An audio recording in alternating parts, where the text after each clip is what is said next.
sponsors: Central Credit Union, National Youth Advocate Program, WSLM Radio. Wow. All right, I believe we are live. We are here at Blevins Field in Brownstown, Indiana for a night of some football. How's everybody feeling out there tonight, Ryan? How you doing? Memorial Stadium. Great to be back for some Salem high school football. We've been gone too long. Yes, sir.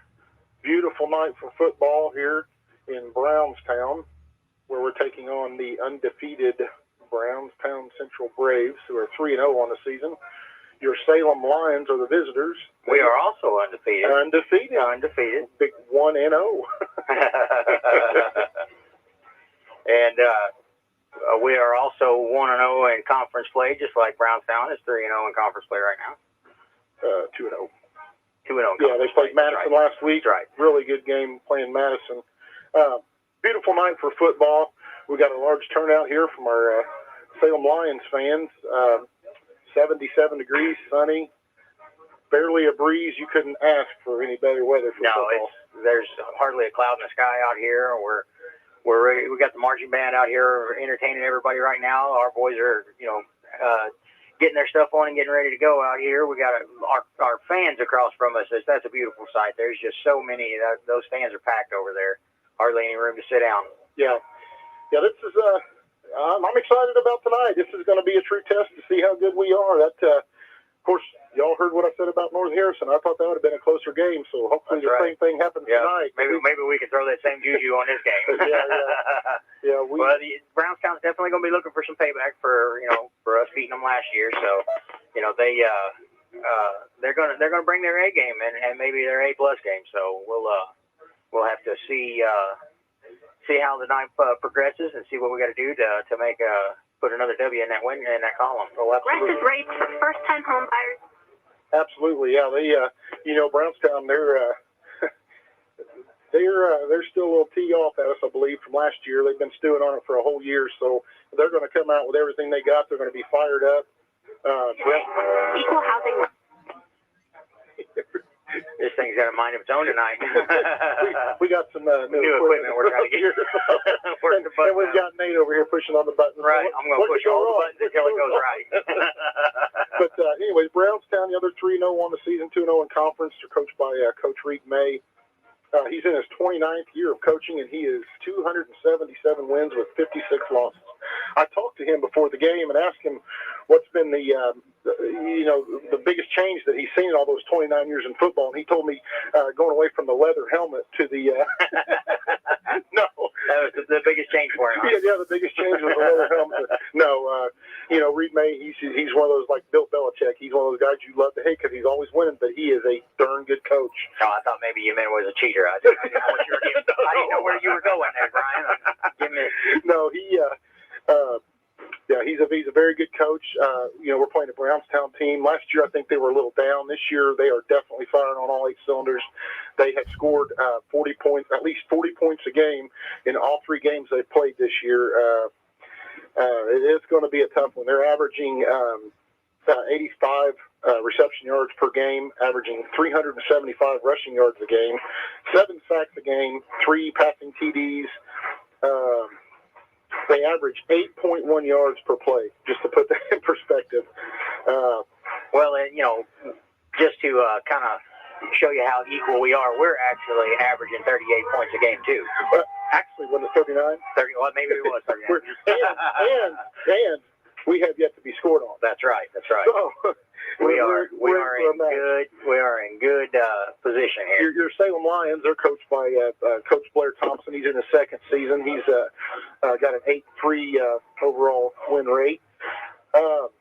Talking about some stats, the only stats that they were a little messed up from North Harrison. I know we had Porter Howie. He had 217 yards during the game in North Harrison. Looked great. Hopefully he's turned on. I talked to Danny Bowling for the game out there on the field, and he's pretty pumped, knowing this will be the last time that they play Brownstown. Right. So our boys are coming on the field now. Blair Thompson and Seth Hobson out front, bringing the guys on. One thing we need to mention, be interesting to see, last week during the Madison game, Brownstown, their star player, number 2, Trey Meyer. T. Meyer, Trey Meyer. He's number 2, and he's good.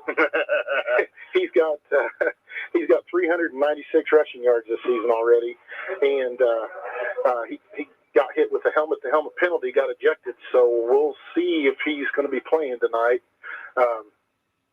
But again, he's out. They got 2 other players that rush for over 100 yards a game.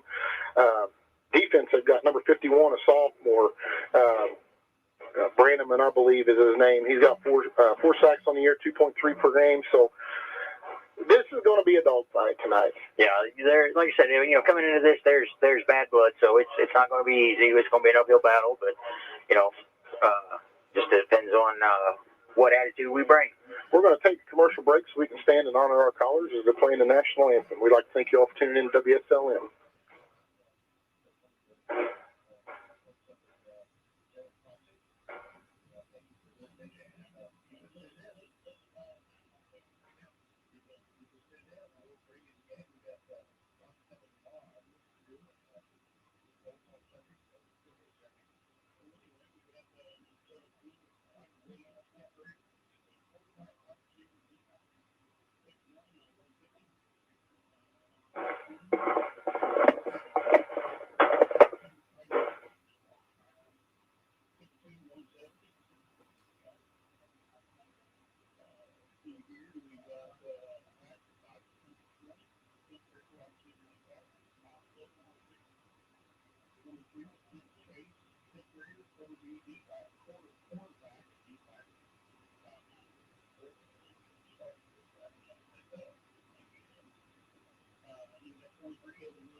We are back. We'd like to thank our sponsors, Eddie Gilstrap Motors, McDonald's of Salem, Meadowview, Salem Crossing, the City of Salem, Rodney Bruff Insurance, Baptist Floyd, GKN, and I don't see him on here, but I believe that Jason Petmeyer with Indiana Farm Bureau is also a sponsor. If you're not, Jason, break out the wallet, buddy. Support your Lions. What's the hold up? Starting lineup tonight for the offense, Nate, you want to get the O? All right, tonight you're going to have wide receiver Trevin Smedley, number 22. You're going to have Keenan Richard playing left tackle, number 66. He's a senior. Trevin Smedley's also a senior. You got left guard Bryce Reinhardt, number 54, as a junior. At center, you got Grayson Hunt, number 75, as a junior. You got right guard Jimmy Gibson, number 74, senior. Right tackle Parker Boulay, 57, senior. At the other wide receiver, you got Grant Maheron, number 4. He's a senior. Let's see, fullback, we got Malachi Lee, number 20, senior. Running back Porter Howie, number 34, senior. We've got at quarterback, we got Caleb Tucker, number 18. He's a junior. And our other final running back is Danny Bolin, number 2. He is also a senior. Good deal. That is your Salem starting lineup. When I was researching this game at the beginning of the year, one thing that stood out was, and I was kind of worried that it could come down to the kicking game. And Brownstown's kicker, he is a senior. Walker Cooper is his name. He was the number 1 recruited kicker in Indiana. He actually beat out A.J. Vinatieri, which if the name sounds familiar, that's Adam Vinatieri's son. He's a senior in Zionsville, up outside of Indianapolis. But, after what I saw in the North Harrison game, our kicking game is just as good, if not better. You watch out for our sophomore, Johnny Talley. Man, he is. Speaking of Johnny Talley, it looks like we're going to kick, and they're going to receive to start out. Okay, we just had the coin toss, and it's like Salem will kick, which is good. We'll get the ball second half. I always like to defer in that first half anyways. Like to defer, so the Brownstown will receive the opening kickoff. This is going to be one of those games, typical Brownstown. Man, they're explosive. They, you blink, you don't even have to blink. They are so good at their fakes and misdirections. Right. We're going to have a hard time knowing who has the ball tonight. That is for sure. I just noticed that number 2 T-Meyer is down there without pads, so it doesn't look like he's going to be an issue tonight. Okay. But that doesn't mean we get to take the foot off the gas. Oh, absolutely not. This is a very well-disciplined, talented team. And again, very well coached. Very well coached. Reed is an excellent coach. Like the Brownstown's receiving team's out on the field, Salem's kicking team's coming out with Johnny. Looks like they've got number 1 Jake Pauley deep and number 12 Adam Waite back there to receive. Some Brownstown, they're always small, but they are so fast. Yeah, it's like what was it, Southport that we played, or Southridge? Southridge, yeah. Sectional. They were so small, but they were so fast, and they played with a lot of misdirection as well. So it was reminded me of Brownstown. Yeah, it reminded me of Brownstown. They were a very fast team. Here we go. Johnny's going to line up to kick from the 40. They're ready for another exciting Friday night of Salem High School Lions football. And the kick is away. Going to be fielded at about the 15-yard line. By number 12, Waite. He takes it up to the 20, and to the 30. He's taken down to the 30. Looks like about the 34-yard line. Where they're going to spot him at 33. Their offense will take the field. It's going to be a lot easier to call this game now. Yeah, they got hash marks. Our Salem defense takes the field. Starting defense, corner is Justin Stevenson. Outside linebacker, Danny Bowling. In, Keenan Richardson. Nose, Carson Cook. In, Hayden Keltner. Outside linebacker, Malachi Lee. Corner, Hayden Bowman. That's going to break along around the outside. Safety, Mason Gilstrap. Linebacker, Porter Howley. Other linebacker is Caden Cullen. And we got Grant here at safety. Brownstown just ran their first play. What'd that go for, Nate? I was busy reading. They got a first down out of it. They went for about 12 yards there. Okay, we can't have that happen. No. We can't have that. Hopefully they got And I tell you what, he kind of tripped himself up, or we didn't touch him. He kind of fell, so. Brownstown comes to the line. A little bit of shift.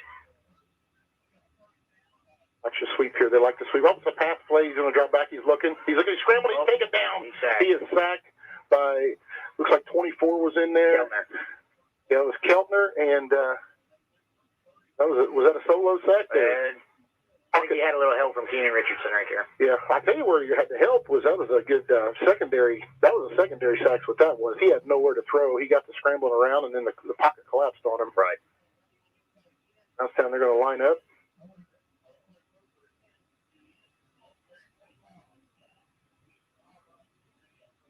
All up the middle, and he has nowhere to go. I think he maybe ran for a yard there. They're going to mark him a yard. Third down now. 3rd and 12. We're down on the 44. Ball's on the 44. Great job by our defense. Now, here's where you got to watch Brownstown, though. They go up the middle, and then they're going to do either a wild pass or outside, or you just blink and they're... Yeah, here at third down, you almost expect a pass. Yeah. Who knows with these guys? They're going to line up for the snap. Oh, they're doing some shifting. Again, watch when they shift. They like to run it to the outside on the shift. The quarterback's going to keep it up the middle, and he's short. Yeah, he's short. He gained about 11 yards on that. He's brought down at the 53-yard line, right? 53 yards. he was brought down. He got into Salem territory there. He's at the 47-yard line. 4th and 2. Looks like they're going to go for it. Brownstown's going to come to the line. I hope we watch the ball here. This would be a good play to try to get us to jump off sides. Doing their shift again. Oh, he's going to drop back to the punt. They're going to punt. Yep. Oh, they went for it up the middle, and they got the first down. That's that misdirection. Yeah, misdirection. That was a good punt. I thought it was a high snap. The punter, they went from their normal offense to the drop back to our safety Grant Heron was backpedaling to catch the punt whenever the ball snapped. So he wasn't even a factor though. It was just right up the middle. Yeah, it was a snap to that fullback up there, and he just took it right up the middle for a first down. Looks like they're at the 41-yard line. Salem. They're going to run it to the outside. He's got a big hole. He was tackled by one Salem player. He'd have been Malachi Lee. He saved a huge gain on that play. Now they still picked up 4. Yeah, still, it could have been a lot more if he wouldn't have been there. There was a huge hole.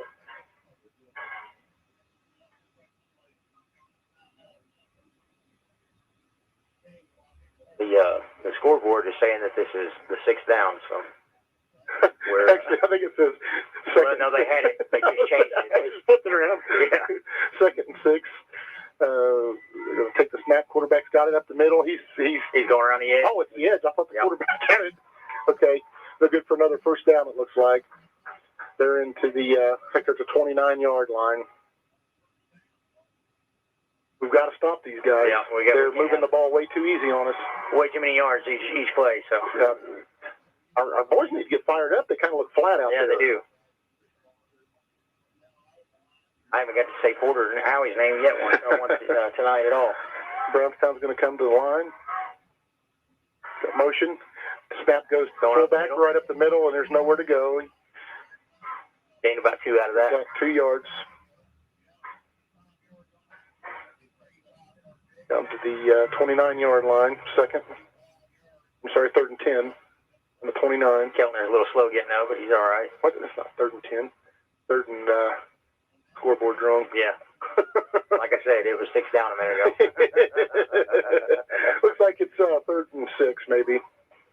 Actually, yeah. 2nd and 6. We'll get it right here in a minute. The side guys are having troubles too. So Brownstown's going to line up for the snap.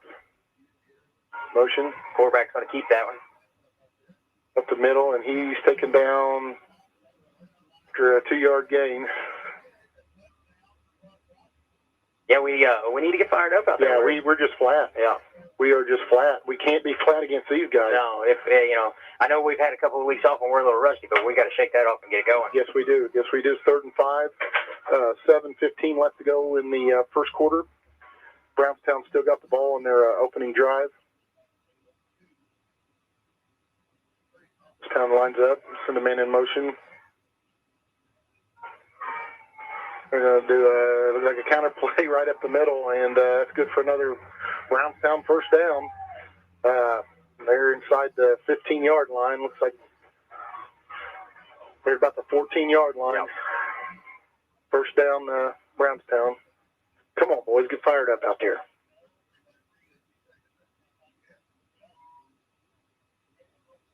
I haven't seen Coach Thompson throw his hat yet. No, I was just watching the sideline myself, and they're kind of flat over there too. Yeah.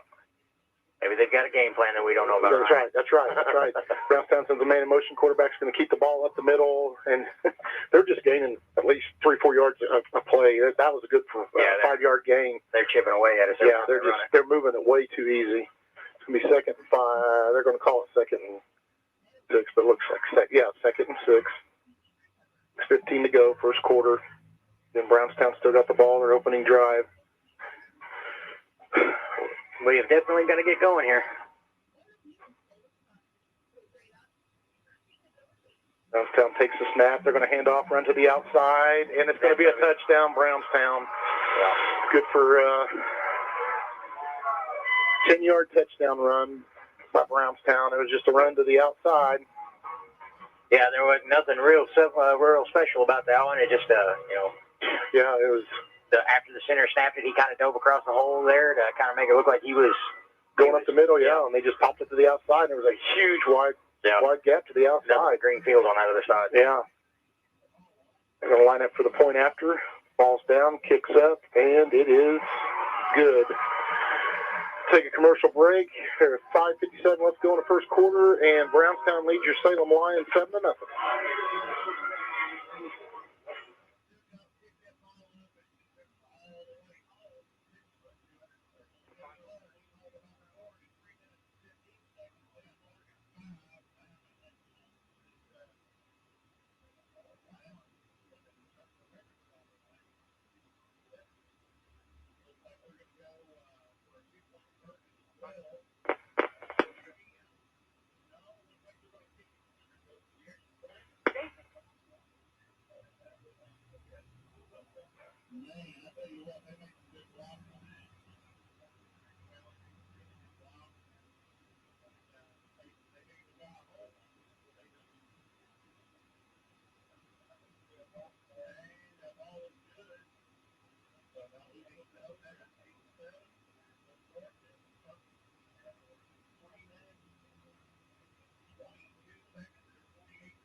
And we're back. Brownstown's going to line up to kick off. Watching a lot of the game film, it looks like whenever they kick off, they usually get it in there between the 20 and 30-yard line when they kick off. We got Danny Bowling and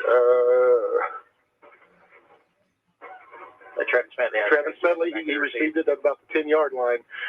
He's juking around, and he's taken down at the 23, 24-yard line. Just not much there. They were quick on that coverage. Salem will start their opening drive at the 23-yard line.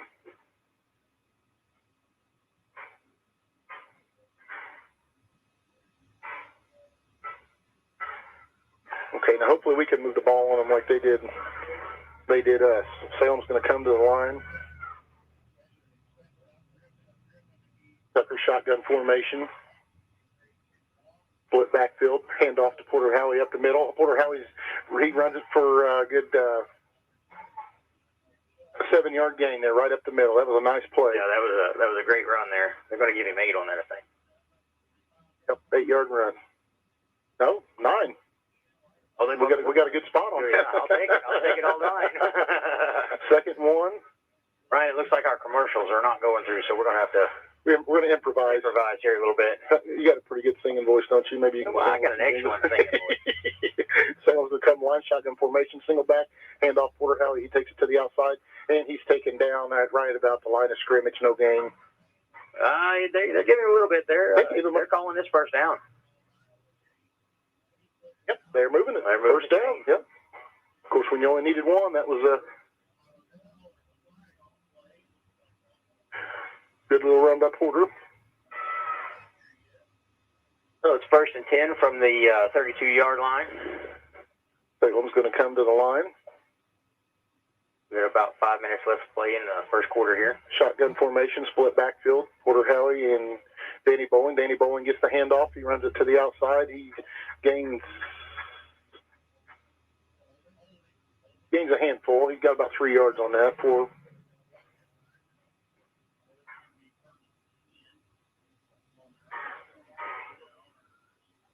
I don't believe that's Danny Bowling. I believe that's Mason Gilstrap. Was that Mason? Yeah. Danny Bowling was over there on the sideline. I thought it looked a little thin for Danny. Number 8. It was a 4-yard gain. It's going to be 2nd and 6, the 36-yard line. Salem comes to the line. Tucker shotgun formation, split backfield. Twin receivers to the right. Tucker's going to keep it. He's going to run around the corner. He's got nowhere to go. He got about a yard out of that. That's interesting. Interesting to see Mason Gilstrap in the backfield like that. Yeah. Yeah, no, I believe we lost yards on that, Nate. It was 2nd and 6. Now it's 3rd and 9. We lost about 3 yards on that play. Oh. 3rd and 9, 3:45 to go. First quarter. Brownstown's up 7-0. I was over here trying to remember all the words to Wrecking Ball, so I can sing that for you later. Someone's going to come to the line. Shotgun formation, single back, spread formation. Actually, they're going to throw to the left. It's caught, and he's taken down just shortly after the catch for a 5-yard gain. It's going to be 4th and 2. Who was it that caught that? 19, that's, is that Hacker? Cummings. Braden Cummings. Nice catch, wide open. Watching a lot of game film, as much as I hate to say it, Brownstown's a team we need to keep the ball away from, but their pass defense is real soft. Yeah. In fact, Salem's going to line up to punt. Which is a good call right there. Yes, they're at their own 41-yard line. Kicks away. It's a nice high kick. It's going to hit the ground at about the 33-yard line where it's going to be downed by Malachi Lee. So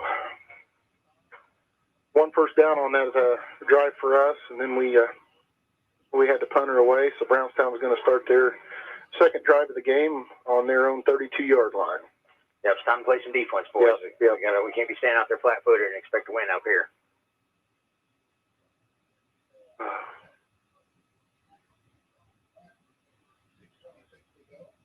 Come to the line. Looks like they've got it overloaded there to the. Yep, there they go into the motion again.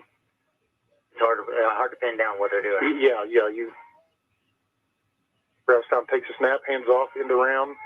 And he's taken down in the backfield for a big loss there. This is going to be It's going to be Porter Howie on that tackle. 5-yard loss there. Nice job, Porter. Tried to that Hulk smash going. Yeah, they tried to do a handoff and run to the outside, but Salem shut that down. So that was a nice play. Hopefully, like to see him get more fired up after a good play like that. Yeah. Brownstown's going to come to the line.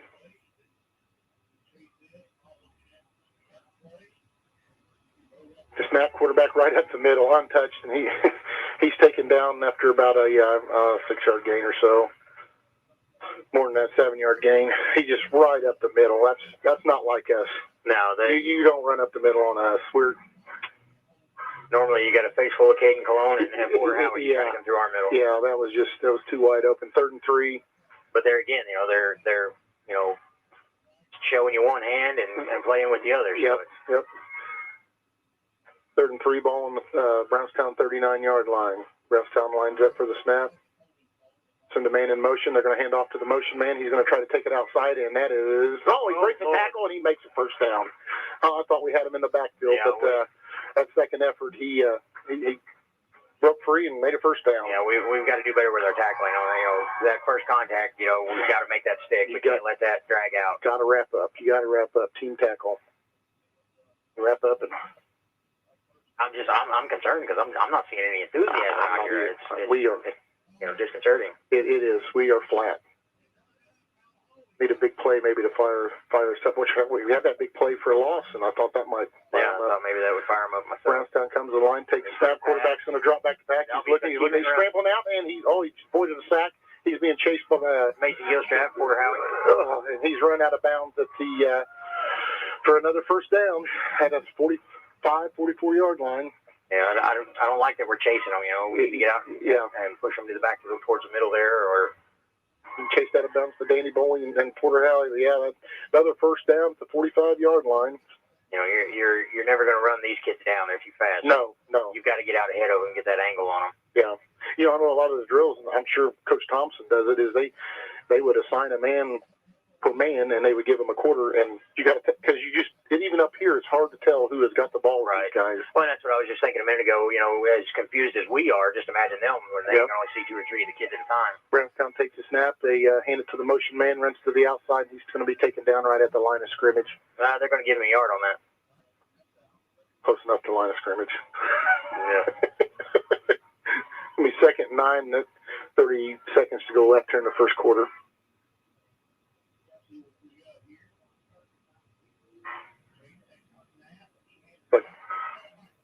Send the play in. They're going to get They got the ball on Salem's 44. 9 yards to go for a first down, so we got to put a stop on that. Brownstown's going to line up. Send the man in motion. They do a little counter play, and he's right up the middle. He's going to be gone. He is gone for a touchdown. Boy, that was just a well-executed counter play right up the middle, right at the end of the first half. We had a boy right on his tail there. I believe could have brought him down. He just kind of ran behind him and didn't really try to make the tackle there. Yep. There's a double handoff one receiver or running back. He hands off to the other, and the hole was there, and he was gone for a 44-yard touchdown right up the middle. Yeah, you got the quarterback running out there, and he does a really good job of selling those fakes. Yeah. So they all thought he had it, so they were keying on him, and they kept on coming through. Yeah. We got a little laundry on the field.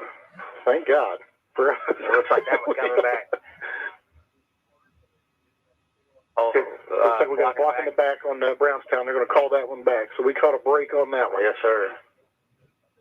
Whew. That'll be 10 yards from the spot of the foul. Okay, guys. We can't let that happen anymore, guys. You're fired up out there.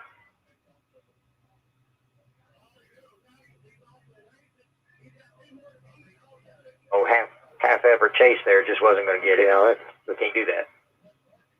And I don't like to talk down on our boys here, but something's got to happen here. They're asleep out there. They're asleep, and you can't be asleep against these guys. It's going to be 2nd and 4. Should be the last play of the first quarter. Brownstown takes the ball, quarterback right up the middle, and he's going to be taken down after a first down gain. Gain of about, nope, they're going to call it, oh, that was surely a first down, wasn't it? Yeah, first down. Yeah, 4-yard gain, they're going to call it a first down.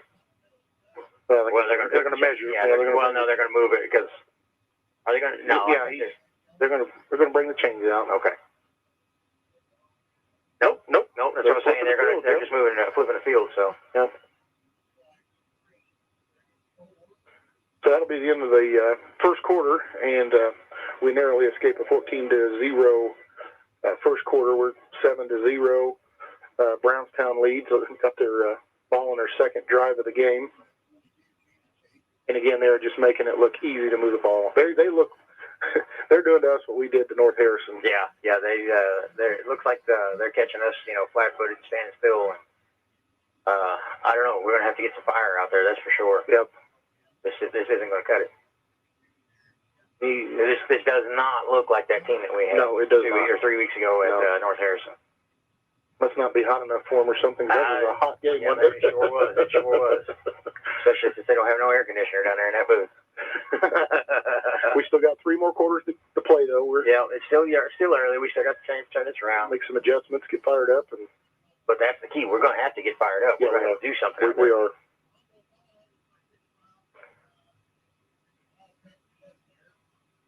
All right, we're going to start the second quarter. Brownstown's got the ball on the 35-yard line, 1st and 10. They get the snap. They do that misdirection counter play again, and we got them that time after they gained 5 yards on that. I thought Danny was going to pick that kid up swinging around his head. You see that? He made a one-leg tackle and didn't want to let go of that kicking leg here. He was hungry. He must be that stick him on his glove. Well, hopefully Smedley's got a little bit on his gloves tonight and catch him in stride again. So, 2nd and 5 on the 30-yard line. Brownstown's driving to score on their second series. Their quarterback's going to keep it right up the middle, and he's still on his speed. He broke 2 tackles just by spinning. That spin move is. We got to wrap up. I mean, he can't spin if he don't have his legs, right? That's right. So a gain of about 4 yards. It's going to be 3rd and 1. 3rd and 1 on the Brownstown, their own 26-yard, or the Salem 26-yard line.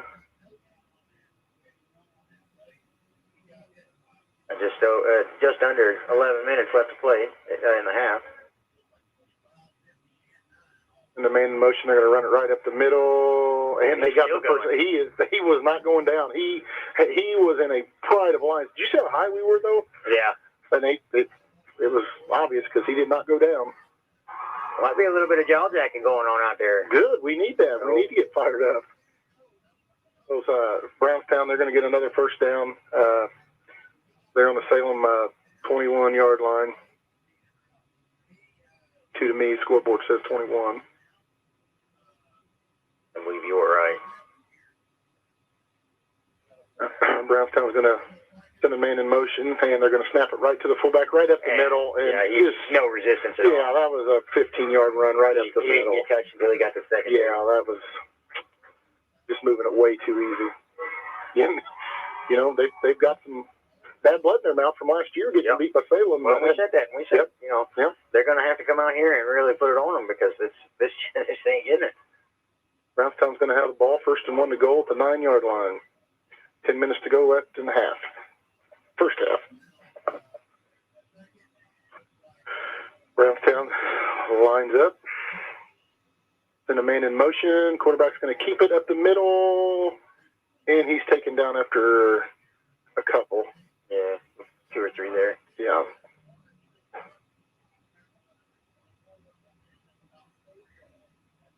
Like he made it up to the 5-yard line, maybe? Yeah. Yeah, second 5. Yeah. 2nd 5 to go. 2nd goal, actually. 9:23 left in the first half. Brownstown's up 7-0, threatening to score again. They're going to take the snap, hand it to the end of the round. Oh, and he is what a hit! Stuck. He got stuck by Justin Stevenson. Wow, Justin Stevenson. That was helmet right in the numbers. beautiful form tackle. He hit a wall. That was just a solo. Well, I tell you what, we've seen a lot of that out of Justin at North Harrison too. So hopefully this is the turning point for us. Yeah, he wasn't going anywhere. That was a heck of a hit. No gain on the play. 3rd and 5. Or 3rd and goal. Still on the 5-yard line. Still on the 5-yard line. Brownstown takes the ball, and they're going to call that. Nope, they're going to call him down at the 1. Wow. We got lucky. We got lucky on that one. Yeah, we got lucky. That was, again, right. All that luck they want to throw our way, though. Yeah, absolutely. You know, I was going to say something about that pregame. I hope you didn't lose all your good juju with your Tampa Bay Buccaneers winning last night. Well, listen, I was sweating that because I made a bet with my youth league kids that I had to do some push-ups, or they had to do some push-ups after that game. So you didn't have a bet with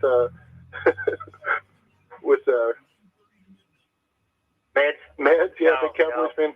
Okay, Brownstown's going to line up 4th and goal on the 1, and they're going to be make it in. Second effort. He gets it in. He was met right at the line by Danny Bowling. Yeah, he was stood pretty well up. He spun out. Yeah, so Brownstown's going to get their second touchdown of the game. Now, Coach Medlock gave me the speech last night, you know, to kind of talk the kids out of practice.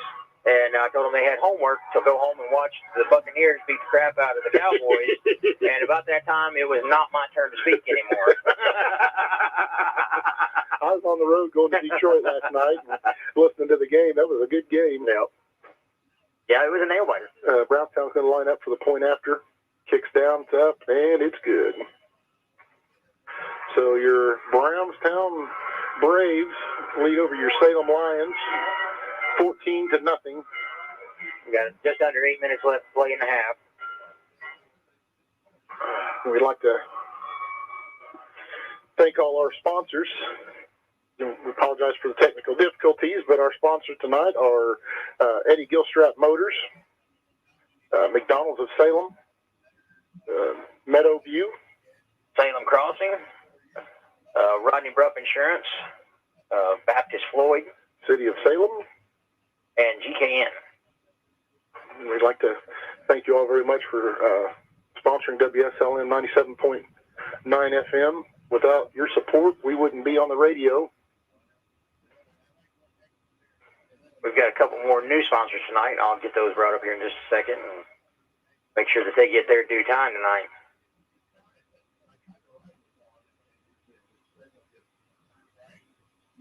I'd like to mention John Jones Auto Group. Yeah, they were one of our new additions, and I believe the other one was a commissioner's corner. Brownstown's going to line up to kick it at the 40. We got Danny Bowling and Trevin Smedley back there to receive. I believe they're going to kick it away from Trevin this time. I would, but nope. Right to Trevin. Right to him. Yeah, he's going to field it at the 20-yard line. He takes it to the outside. He's still on his feet. He's up the middle. He's going to the 50. He's to the 40. He's to the 30. He's to the 20.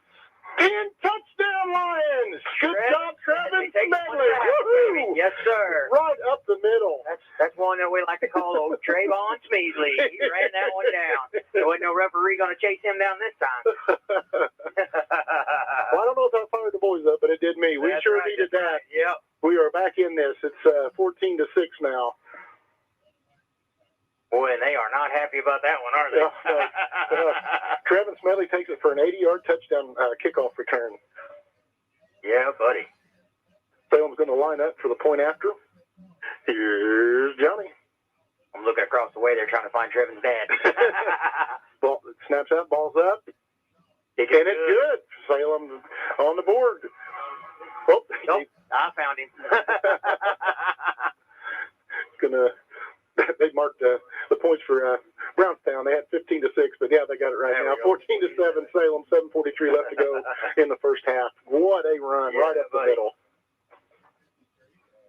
Well, I see his brother anyways. I mean, his dad may not be over there with him, but hopefully he's tuned in. He's here. I know he is. Yeah, he's over here. Hopefully he wasn't in the I'm surprised we didn't hear him over here. Well, he may have been in the bathroom. I don't know. Anyway, good job to Trevin Smedley. brother there on that 80-yard touchdown run, and the point after by Johnny Talley. All right, now let's carry that momentum on. Let's get the defense going here. Yep. No, we don't want that to happen to us, though. Right. Salem's going to line up the kid for the 40 here. And special teams do their job right here. And pin them down there. You know, it'd be nice to pin them down on the 1 yard line like we did in North Harrison. Yes, it would. Yes, it would.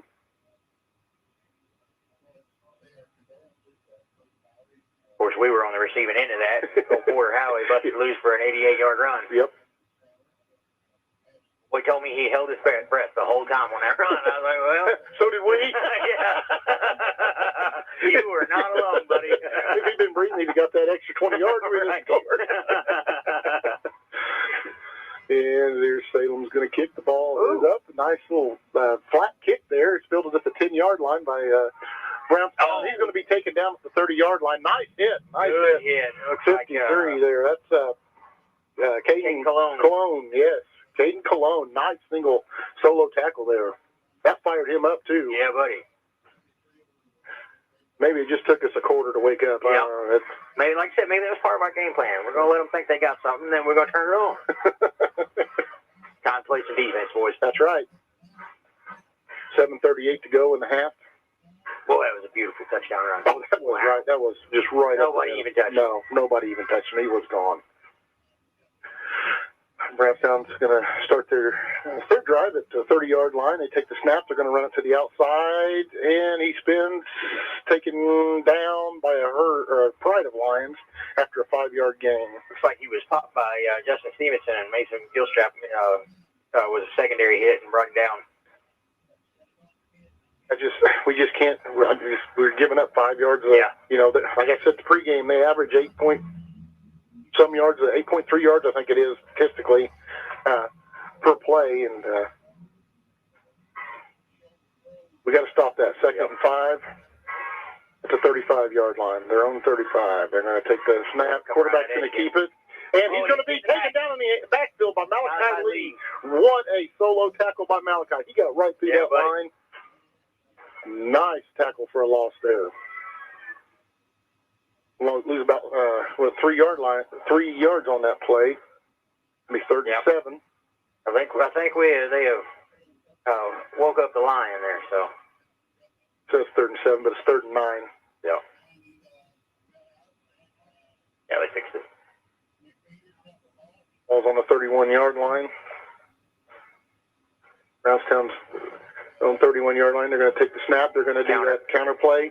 They're running to the outside. He's still on the speed. The ball's loose. The ball comes out. I think Danny Bowling is on that ball. I think Salem may have recovered this ball. It's down at the 37-yard line. And they're going to give it to Brownstown. Yep, they got. Oh, boy, that would have been a nice one there. Whew. From what I've seen, Danny Bowling was on that ball. Yeah. Again, it's when the pile clears out, it's who has it in their hand. That's all that matters. And Brownstown prevailed, so they're going to keep their drive alive. It's going to be 4th down, 4th and 2. Looks like they're going to go for it. Well, we thought that before. But we thought they were going to. Yeah, we got to watch this fake. They're right in the middle. That punter up, but 4th and 2. He's going to punt it this time. We about had that block. Yeah.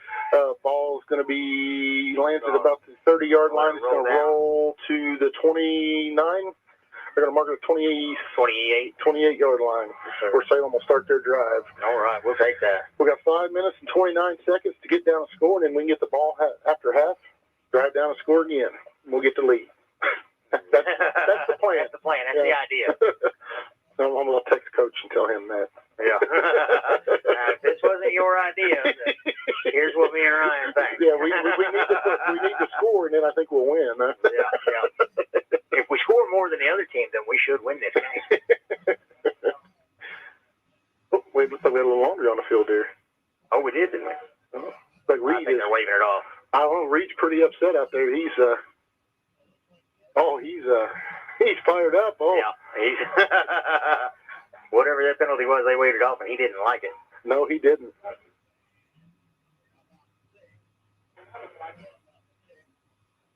Maybe he needs a Snickers. I don't know. Yeah, looks like they were looking for a roughing the snapper there, and they waved it off. Okay, Salem's got the ball. They're going to hand off Porter Howie up the middle, and be lucky to get a yard out of that. Yeah. gain of about a yard.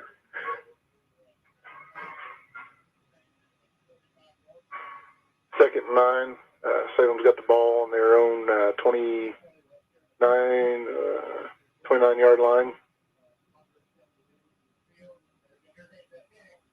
Shotgun formation, split backfield. They're going to pass. Oh, No, it's intercepted. It was he's taken down, thank goodness. But that was a pass to Smedley, and Smedley, and either he didn't get his route right, or Tucker just didn't read that right. I really think that Smedley ran his route too quick. The ball was just right to the Brownstown player, and it's picked off. So Brownstown's going to get the ball first and 10 on their own 26-yard line. Oh, boy, we didn't need that. We didn't need that at all. You cannot turn the ball. You got to keep the ball away from these guys. No. Yeah, that was just a perfect pass right to that D-back right there, and he. It's like Salem's going to take their first time out of the half. 4:51 left to go, where Brownstown leads 14-7. We need to talk about some of our sponsors tonight. I guess we'll talk about John Jones. Ryan, you ever bought anything out there from John Jones? I bought 2 vehicles from John Jones. Scott Rose in particular, very good service. We just bought one this past summer, and nothing but good things to say about him. Matter of fact, there's a boy out there that's a salesman for him, Xander Burton. Yeah. He actually helped me coach flag football. Oh, yeah. Great kid. Great kid. Yep. Good salesman, too. Yep. Good professional company. And, John Jones and John Jones Auto Group does a lot for Salem. Talking about car sales, Eddie Gilstrap's a sponsor, and I bought a vehicle off of them as well. Very good service with the Mod Singers, and they do a lot for the community. So thank you both very much for your support. Brownstown's going to come to the line, send a man in motion. Quarterback's going to keep it. He's going to bounce to the outside, and he's going to be, just taken down. Whew, I thought he was going on that one, Nate. Man, we had a lot of penetration there. Keenan Richardson was in the backfield. We just couldn't get any tackle. Yeah, thank God he didn't break that tackle, though, or he would have been gone. He runs for about a 9-yard gain or so. Yep. So it's going to be second and 1 at the Salem 26-yard line there. I'm sorry, 16-yard line. The zone here threatening to score again. They're going to run it up the middle, and he's got a first down. Then some. Yeah, and then some. Well, that's disheartening watching that happen when you're that turnover. We can't do that. No. Brownstown, that run was up the middle for a first down. It's going to be first and 10 on the 11-yard line of Salem. So they can still get a first down in here, too. So 3:50 to go in the half. Brownstown takes a snap, and they do that counter play right up the middle. That's their bread and butter play on us. That's good for about a 7-yard gain. We got to figure something out. Yeah, we got about 3.5 minutes before we go into the half. Our coach is going to have to get into these boys and get this fired up. I'd much rather see 14-14 going into this. Yeah. I definitely do not want to see another score here. No, sir. Second and 4. Ball's on the 5-yard line. Salem. Brownstown takes the snap. Quarterback's going to keep it up the middle, and he's going to score. Yeah, touchdown, Brownstown. Brownstown right up the middle. Yeah, we've got to figure this out. This ain't going to work for us. No, that turnover killed us. We were coming off of that long touchdown return from Trevin Smedley, and then we held them. They punted the ball and ran one play, and then passed the second. And I'm sorry, it was kick return. Trevin Smedley. And lines up for the point after it's up, and it's good. Brownstown's going to add to their lead, 21-7, with 3:10 left to go in the half. Yeah, we got to figure out what's going to stop that. That misdirection where they're showing us the same thing every play. You know, there is a little misdirection in there, but it's the same thing every series. Yep. So we're gonna have to figure out how to key on that and shut it down. Yep. Back to our sponsors, and we talked about vehicles. You know, if you do buy a new vehicle, or you just purchase a new home, or even you rent a home, need life insurance, whatever, go see Rodney Bruff at American Family Insurance. He's one of our sponsors for this broadcast. And talk about another great guy. You know, Rodney Bruff is a great man. He does a lot of good things for the community. You know, he actually saved me from getting a cracked windshield the other night because he told me I had to move my car because of the softballs. And he said, we're going to have some kindergartners down here hitting the softballs. You're going to have to move. So, you know, one thing, speaking of our sponsors, this is just a beautiful stadium field. Absolutely. That Brownstown has up here. I would really like to see you know, there's a way to get around it to where we can get nice facilities without increasing taxes with grants, donations. I would really like to see that in Salem sometime. It's going to be a little kick to the sideline. He's going to be filled by Grant here, and he's going to take it to the sideline. He's down to the 30. He's to the 20. Oh, he's going to be taken down at about the 22-yard line. Nice run. Nice run by Grant Mahurin. Thought we were going to have another one of those runs. Oh, I did too. I did too. Take it. Whew. Nice return for Grant Mahurin. We're about 2 yards out of the red zone, so we're moving on. Yeah, just a nice little pooch catch to the side. They were trying to keep it away from our speed backs there, and then here comes Grant Mahurin. You know, and I tell you, Grant Mahurin's no slouch when it comes to speed either. You know, he's a great wide receiver and great DB too. Yeah. You know, he's not one that you need to sleep on. All right, boys, let's get in there. Yep. And 12 on the field.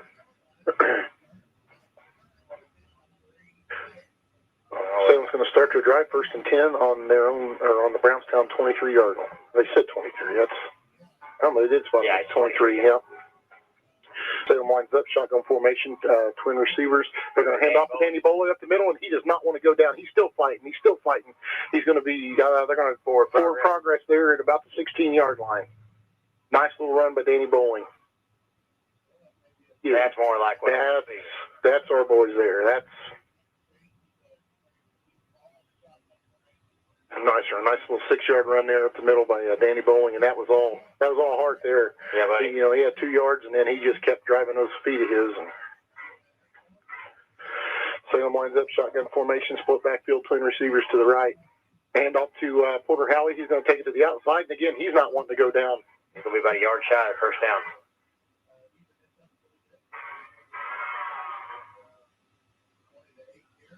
It'll be 3rd down and maybe 2 there. Yeah, 3rd and 2. 3rd and 2. It's going to be 2 minutes to go by the time they get the playoff and a half. Ball's on the 14-yard line.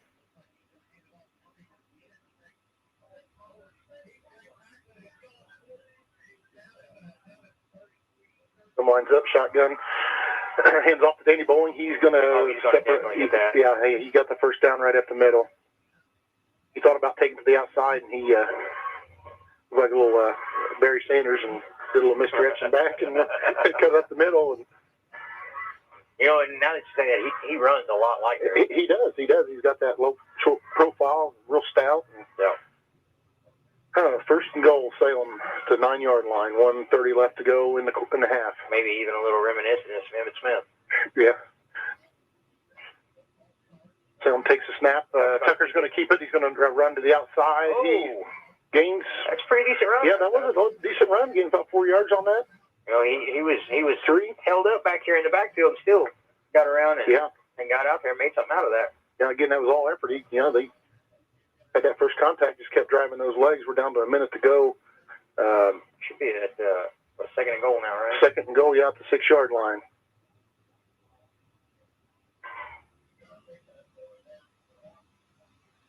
Send the play into Tucker. Break the huddle. And they're going with that twin receivers to the right.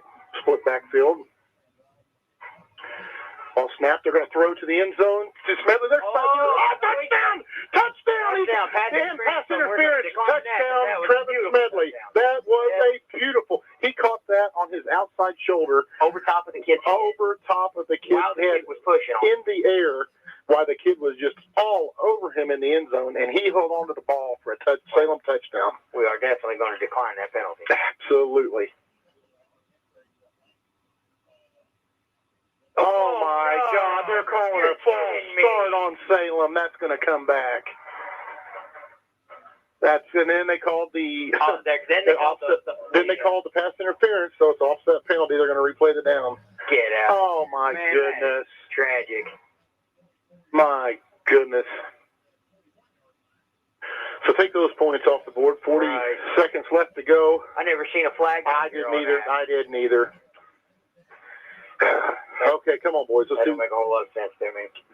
Second and goal on the 6-yard line. 40 seconds to go in the half. Salem lines up. Receivers to the right. Split backfield. Tucker takes the ball. He's going to keep it up the middle. Go, Tucker, go. He touchdown, Salem. There we go. No laundry this time, is there? Yes, right up the middle. Wait a second. They may get it. Touchdown, Salem lines. 36 seconds to go in the half. Now, we'll take what's ours. Yes, sir. That's our Salem lines. That looked nice. That was a nice drive. Yeah. You know, at Tuck, you know, he was fearless in that. He just grabbed it and went. Yeah, right up the middle. That was a beautiful touchdown run up the middle. Snaps up, ball's down, kicks up, point after, it is good. All right. So, we got 36 seconds left in the half. The score is 21-14. Brownstown right at the moment. Can't loosen our belts. No, sir. But this sure is a little bit better than 21-7 going into the half, and we get the ball coming out. So we're going to put our foot on the gas and go. So back to word from our sponsors, City of Salem. I believe that what they want us to talk about is a drug drop. Oh, it was either that or the bonfire ban, or the bonfire. I thought don't have a bonfire bigger than 3 feet. There you go. That's the best I can tell you. Because we've got good, hardworking men with the Salem Fire Department, and right. One of them out here on the sideline with us right now. Yeah. Roger Pennington. Yep, Roger Pennington. And then try to get those commercials going out here after halftime. Yeah, we'll work on it a little bit, see if we can get going. Plug in and play my playlist maybe if we can. Off my phone. Maybe I can just play them loud off the phone. Oh, there you go. Go in our headset here. I think that's what our predecessors used to do. So we do need to get some scores from around the league, though. I just text and see what we're getting. Yeah. Like Eastern, they canceled again. So they were playing Silver Creek, weren't they? Yeah, they canceled. West Washington, are they back in Springs Valley? Springs Valley, yeah.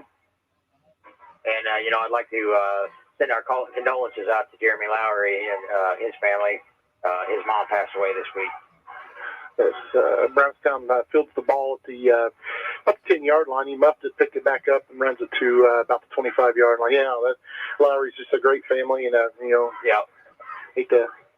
His mother Marie passed away Wednesday, so our condolences from the Salem Lions family to you and the West Washington family and the Lowrys. Yeah. All right, we got 30 seconds left to go in the half. I'd like to see a little pick six action. Looks like they're going to do the. They're just going to kneel the ball down, run the clock out. It's going to be halftime. Where Brownstown Braves will lead your Salem Lions 21-14.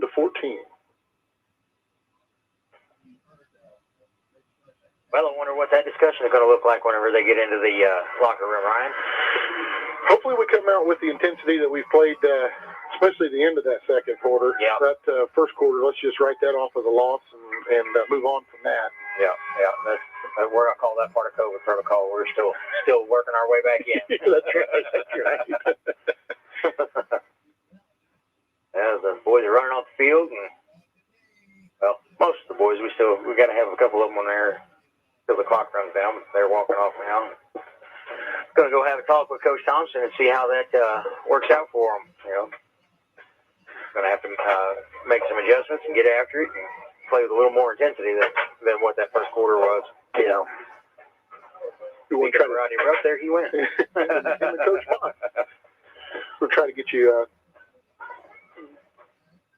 do a little commercials here from our sponsors. Reds fans, get vaccinated, stay safe, and save on Reds tickets. Show your COVID-19 vaccination card at the Great American Ballpark box office for $10 view level tickets. This offer is valid for all Monday through Thursday regular season home games. Remember to show your COVID-19 vaccination card at the ballpark ticket windows for $10 view level tickets. For details, visit reds.com/vaccine. It's time for the Commissioner's Corner, an exclusive weekly conversation about Indiana high school sports with the Commissioner of the IHSAA, Paul Neidig. Now for an up-to-the-minute report about what's happening in the constantly changing world of high school sports, here's Coach Bob Lovell with Commissioner Paul Neidig. Hey, welcome back, everyone. I'm Bob Lovell with the Commissioner's Corner. It's our weekly conversation with the Commissioner of the IHSAA, Paul Neidig. And Paul, this is a week where you and your staff have been out on your fall principal tour. Sounds like a big production, but basically it's to give you a chance to go out and sit down, look across a desk or a table or someplace and talk to the membership. You haven't done this in 2 years, so I know you're excited about it. We are. It's been really good to get back out and talk to our members. You know, we are an association of school members, and we need their input. You know, it's been good to receive that from them. I'm sure that part of the discussion has been about COVID protocols and what people have on their minds relative to that. But it's much more than just the COVID situation that we have in the state. There are plenty of things, plenty of membership issues that are seemingly always out there for you to talk about with the principals. There is, and it's a sundry of different topics, from our transfer rule. We talk about the number of transfers across the state last year, bylaw changes, sportsmanship numbers, from our technology that schools use in their athletic offices, to the foundation, unified sport, you know, and you also have plenty of opportunity for questions along the way. Sounds to me like this could be an all-day affair when you're able to take this on the road with that list of topics. It is, and we get 8 different spots around the state in the next couple of weeks. What do you think the number one topic is when you talk to, I know you're just starting it, but what's uppermost on everyone's minds besides COVID-19? Well, I think COVID is certainly there, but the conversation has changed. I think people last year were talking a lot about how are we going to get through this, and people now understand that COVID-19 is not going to go away, and if the conversation really about how we're going to learn to live with this and adjust accordingly. And I think our schools are at that reality, and they're doing a great job with it. Paul Neidig with us, the Commissioner of the IHSAA. We're heading into week number 4 of football. Do you believe that? It's a crazy week 4, and we turn around and we're going to be sitting in Lucas Oil here in the November. But it just comes so fast every year. And, you know, the girls golf tournament starts on the 17th. That kicks off our fall sport tournament series. We have been lucky, again, I think a lot of hard work from a lot of people to allow us to get to week 4, and we've had a very low number of postponements or cancellations. Is that accurate? Yeah, absolutely, Bob. We still see some cancellations, and I think that's just part of our reality, but we're not seeing them at the number that we saw last year. It's just simply a handful every week, and it's always heartbreaking when a kid doesn't get to participate in the contest, but it's just a sign of the time. You mentioned that we are going to be getting into the fall season, and you have outdoor sports, indoor sports, the protocol's still the same, but it's a situation where we talk about this and need to underscore it, as always. It's more than just the student athletes and the coaches and everybody involved. It's moms and dads and spectators and everyone involved. It's a community effort that we have to follow to maintain these protocols that we have in place. It is. It's something that everybody has to be diligent about, and we've talked about that a lot, Bob. But it starts with the bus driver that picks kids up in the morning, to the mom and dad who make sure the kids are fed and they get them to school and keep them safe, and teachers and school administrators and custodians. Everybody has a role to play in keeping the light on for these kids. Well said. He's the Commissioner of the IHSAA. It's Paul Neidig. This is our weekly conversation about all things IHSAA. We encourage you to get out, support your student athletes in your community. community. Be great sports. Follow the sportsmanship protocols. More than anything, let's all work hard to maintain the fact that allow these kids to participate in these events, as the commissioner has pointed out. Thanks so much, Commissioner. We'll do this again next week. Thank you, Bob, and highlight of my week, and I look forward to our conversations. Thanks for listening to The Commissioner's Corner with IHSAA Commissioner Paul Neidig and Coach Bob Lovell. And thank you for your continued support of the high schools in your community. Whenever the forecast is nice, you're probably thinking about enjoying the great outdoors. Whether that means doing some four-wheeling or hitting the road in an RV, First Harrison Bank can help make your dreams a reality with a loan designed to meet your needs. Talk with one of our associates about our options for RV, boat, and camper financing.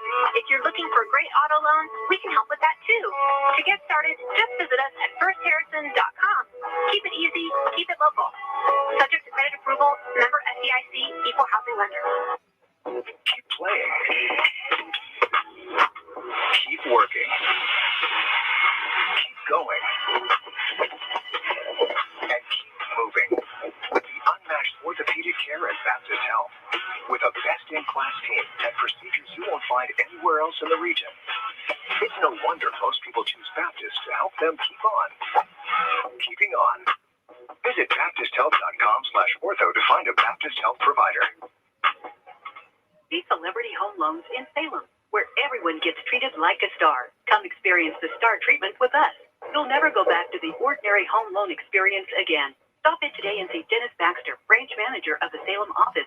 Start working on a new home loan or refinancing today. They've served nearly 50,000 families with over $15 billion in loans. Stop in and see Dennis and his staff. They're ready to work with you today. As a star, you expect the best, and that's all Celebrity Home Loans has to offer. Nothing off the rack. We're talking fine living, designer fashion home loans around here. Come by today and see Dennis or Autumn at 18 Public Square, Suite A, or call for an appointment. 812-883-0670. Remember, at Celebrity Home Loans, you're the star.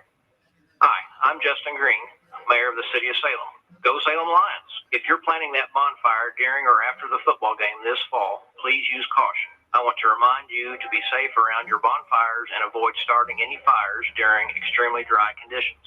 Also, I want to remind you that only fires you can have in the City of Salem limits should be no bigger than a 3-foot square area and 3 foot high. Burning brush and leaves in the city limits is prohibited. Just like the Salem Lions, we're proud of the hard work our firefighters do at the City of Salem Fire Department. If you have any questions, please give our fire department a call at 812-883-4970.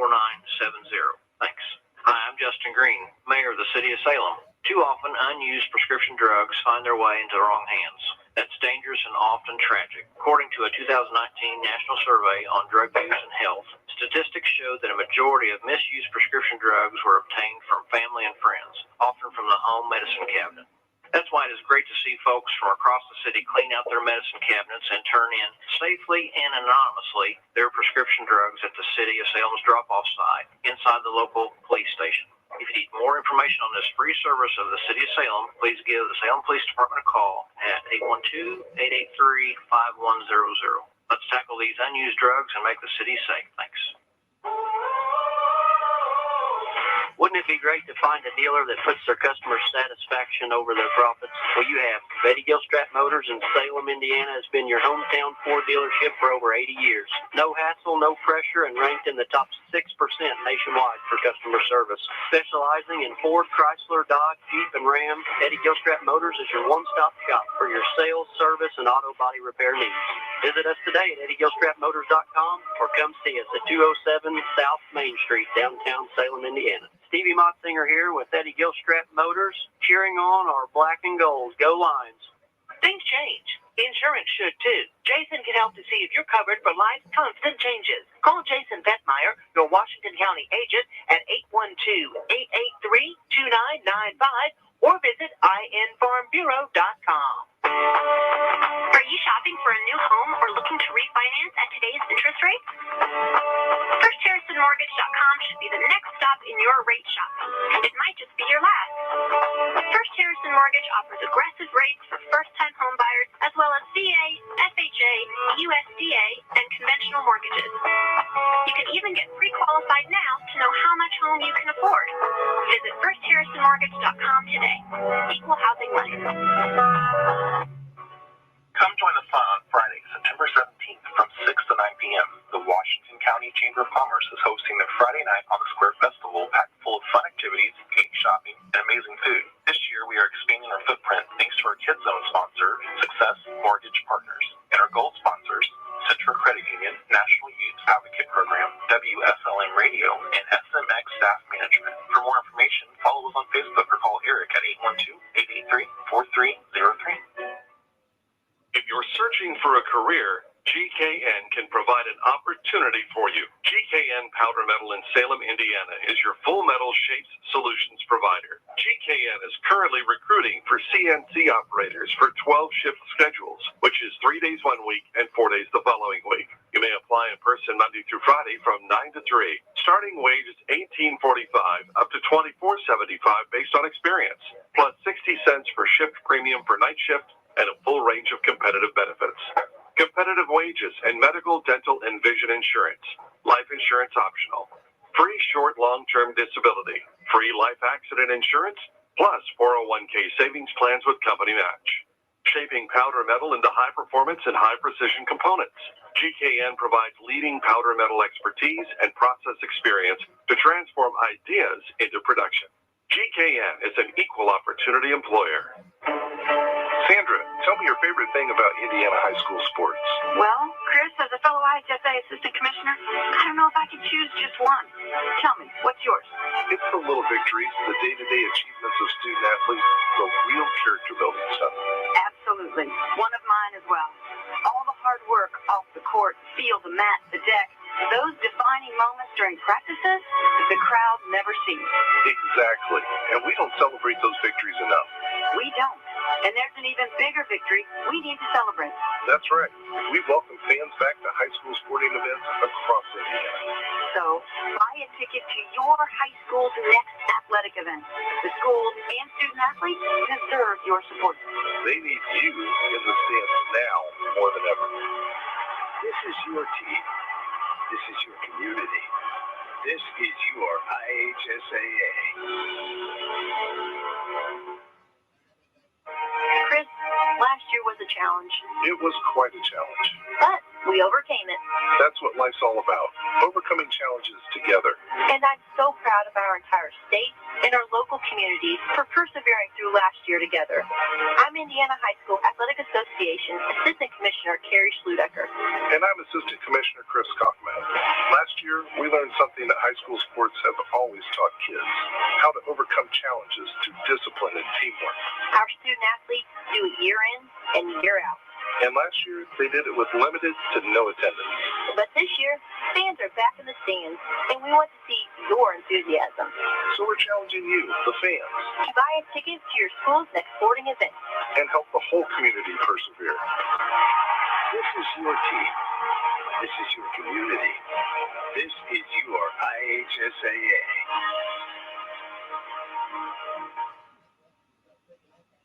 High school sports fans, this is IHSAA Commissioner Paul Knight, and I'd like to introduce you to new Assistant Commissioner Brian Lewis. Thank you, Paul. I can't tell you how excited I am to be part of the team. We know you're going to excel in your role. High school sports have been a huge part of your life. That's right. I played high school sports. I coached high school sports. And we are back. We got about a minute to go before the halftime festivities end. Some scores around the league. Looks like Springs Valley's up over West Washington 34-16. That was reported with 2 minutes and 14 seconds left in the half. In the half, okay. I'm sure they're probably at the half by now. Yep.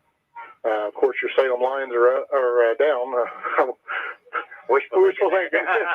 21-14 here at Brownstown, and then looks like again these are unofficial from Score Stream app, but looks like Charlestown's up 20-7 over North Harrison at North Harrison. Don't have any reports from Scottsburg Corden. One thing I got to mention is their concession stand down here has some really ice cold water. You know, you are a true friend. Nate, he buys the water this time, and he gives me the one that I can actually drink, and yours is frozen solid, Nate. Well, I got to be honest. I didn't know mine was frozen when I handed it to you. It's very good water, too, Nate. Yeah. You just have to wait. I'll let you know whenever it's all out. About fourth quarter, but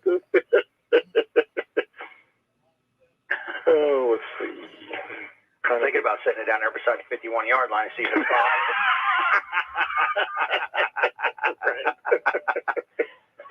It's a beautiful sight out there. We got the boys out here doing their lion jacks and getting pumped up. Hopefully they got a little fire lit under them in the locker room there, and we're ready to play some more football.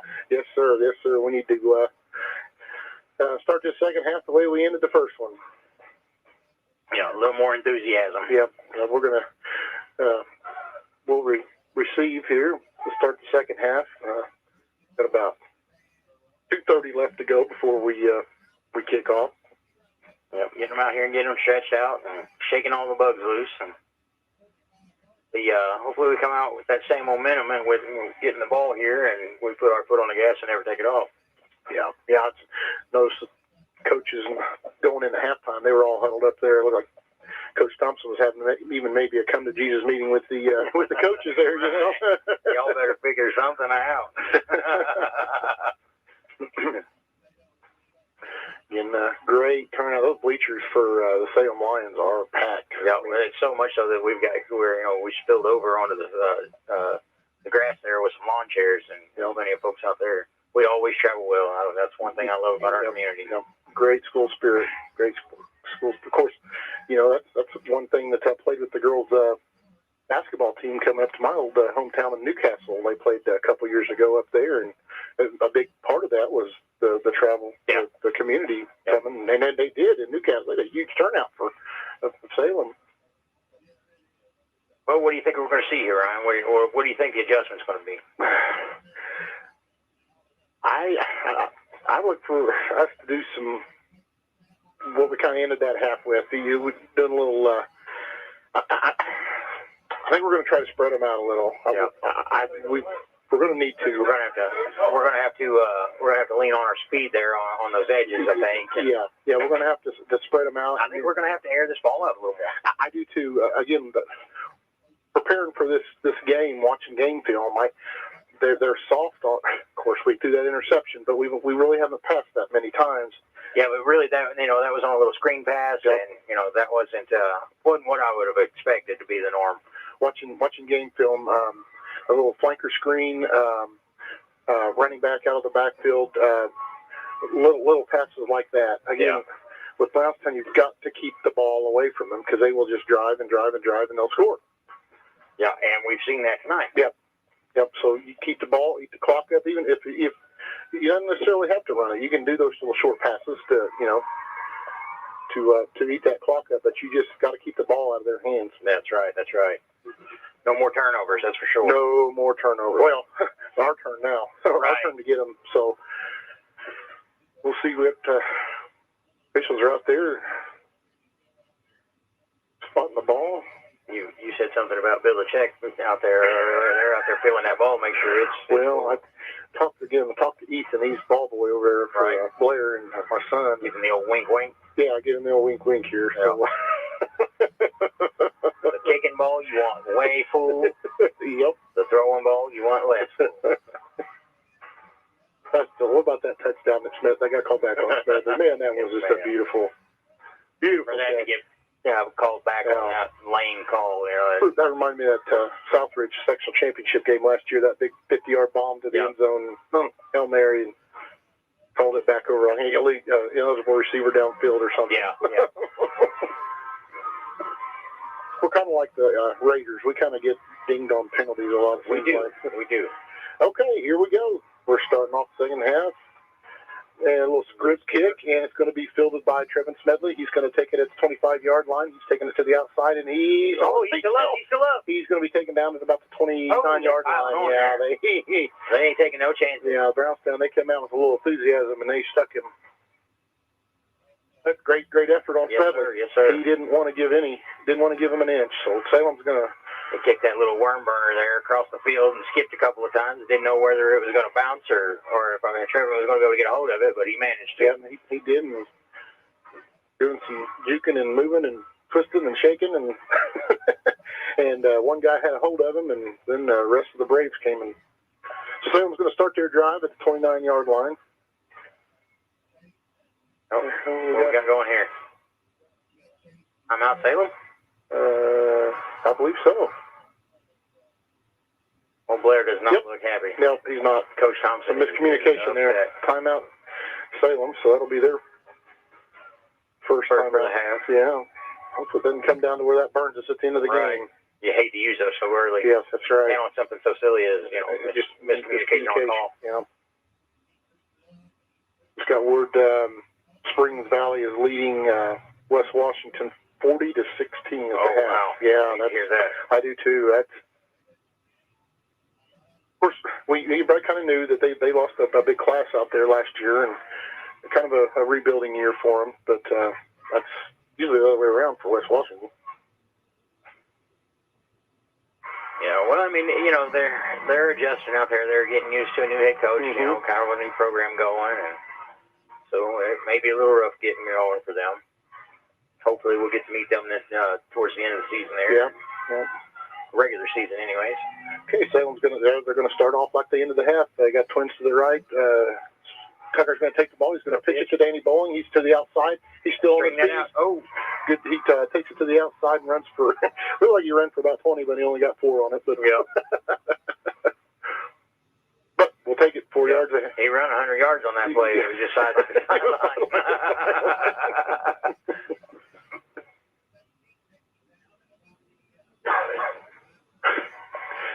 Second and 6. Ball's on their Salem 33-yard line. How's that water, Ryan? Oh, it's great. It's refreshing. Coincidentally, I happen to like iceberg lettuce, too. Oh, look at that. Yeah, a nice little inside handoff to Danny Bowling. Take it right up the middle for another, that was a good 5 yards there, wasn't it? I think it's going to be 3rd and 2. Yep. They're going to call it 3rd and 3 on the scoreboard. Like 2 to me. But well, they haven't been real confident. They haven't struck confidence in me on that scoreboard. What the sideline person? Yeah, they got it 3rd. It looks like 3rd and 2 to me. Yeah, 3rd and 2, 37-yard line. They're going to hand off to the middle. Now he's got a first down. He's going to be taken down at the 49-yard line there. No, I'm sorry, the 44-yard line. I don't care what that scoreboard says. That's a first down. That is a first down all day. Yes, sir. Yes, sir. You and Ray Charles could have saw that, right? Yep. All right, Salem's keeping the drive alive. First down. Ball on the 44-yard line. Shotgun formation. Twin receivers to the right. Tucker's going to drop back to pass. He's looking. The ball's up. It's in the air. It's a deep pass. Oh, he got it. That's the 25-yard line. Hold on to that ball, Grant. He's taken down. Yes, sir. Oh, what a play. What a pass. That was a beautiful pass. Good reception by Grant McEwen. He's going to be down at about the 18-yard line. What a play. They're in Brownstown territory now. Yeah, they're going to spot us at 18. Coach Thompson needs to listen to us more often. That's right. We called it, baby. We're going to have to get this hotline going to the sideline. It's nice to see that he reads our text messages. Yep. We're going to have to get him a big red phone over there. That was a beautiful pass. Beautiful pass. Sam's going to line up, twins to the right. Shotgun formation. Tucker drops back to pass. Looking for Smedley to the end zone. The corner. The ball's up. Oh, he got it. Touchdown, baby. Touchdown, Salem. Yes, sir. Talk about making that drive look easy. There's our Salem Lions. Yeah, buddy. We're back in this game, 9:42. Oh, I thought they were throwing it. What's this? One referee threw the ball to the other one, and it looked like a yellow flag flying through the air. I was getting scared. We're a PAT away from tying this ball game up here. Johnny's going to line up to kick the point after. There's the snap. Ball's down. Kick is up. And it's blocked. Oh, no. It's picked up by Smith. No, I don't think we can advance the ball. Nope. Darn it. That was blocked right up the middle. I was going to call him and call coach and tell him to go for 2, but Brownstown got some pressure right up the middle. They're still going to have the lead 21-20. Man, that might come back to bite us. At that, and that timeout, I'm afraid. It's all about clock management now. But we look good. We Well, come out. We moved the ball easy. And just like we said, we're going to have to pass that ball more, and they did exactly that and got us in the end zone. And to do something against this Brownstown Braves team like that is very impressive. Right. This is a top-notch team here. Matter of fact, they're ranked 9th in 3A in the state. So, I mean, they're no slouches by no means. You know, and it seems like every time a pass gets dumped to Trevin, he's covered up like nobody's business, and he still comes up with it. Yeah, much better than at that North Harrison game. You know, it seems like he had the jitters and had the dropsies there in the game. And I remember he did at the black and gold game, but yeah, you're right. Right. Yeah, and we got him that Stickum, and it's paying off. There we go. Yeah. Okay, Salem's going to line up to kick off at the 40. Brownstown leads 21-20 after a block point after. Boy, we just ate that field up. Kick's going to be fielded at the 12-yard line. He's going to take it up the middle. He's still on his feet. He's hit hard. He is nailed by Malachi the line. Initial contact by Malachi Lee, and then there were 5 or 6 Salem Lions that just drove him back 5 yards. They're going to, oh boy, what a play! What a hit! Yeah, buddy. Okay, looks like Brownstown's going to start their drive at the 33-yard line. No, Ryan. 28, wrong side. 51. It's the 51 again. So Brownstown's going to, they're at their own 28-yard line. Take the snap. Quarterback's right up the middle. No. Who's got a that counter again? That's their bread and butter. He's still on his feet. He's to the 50-yard line. They're going to mark him down at the 50-yard line. That's an impressive run. I just wish on that side. Yeah, Brownstown got a first down. That's been their bread and butter play all night. Yeah, that little counter that they dump back up the middle. Yeah. Be first and 10 Brownstown at the 50-yard line. Hard to mess the 50 up. We just haven't got to either side of it yet. Right. Brownstown is going to take send a man in motion, take snap. They're going to do a quick pass to the outside, and he's going to be hit immediately. They're still going to gain 6 yards, 7 yards on that play. Hayden Bowman in on that tackle. Oh, yeah. Hayden Bowman, good coverage there. He was able to catch it, but he made him pay for catching that. He wrapped him up as soon as he caught that and took him right down to the ground. Nice little tackle.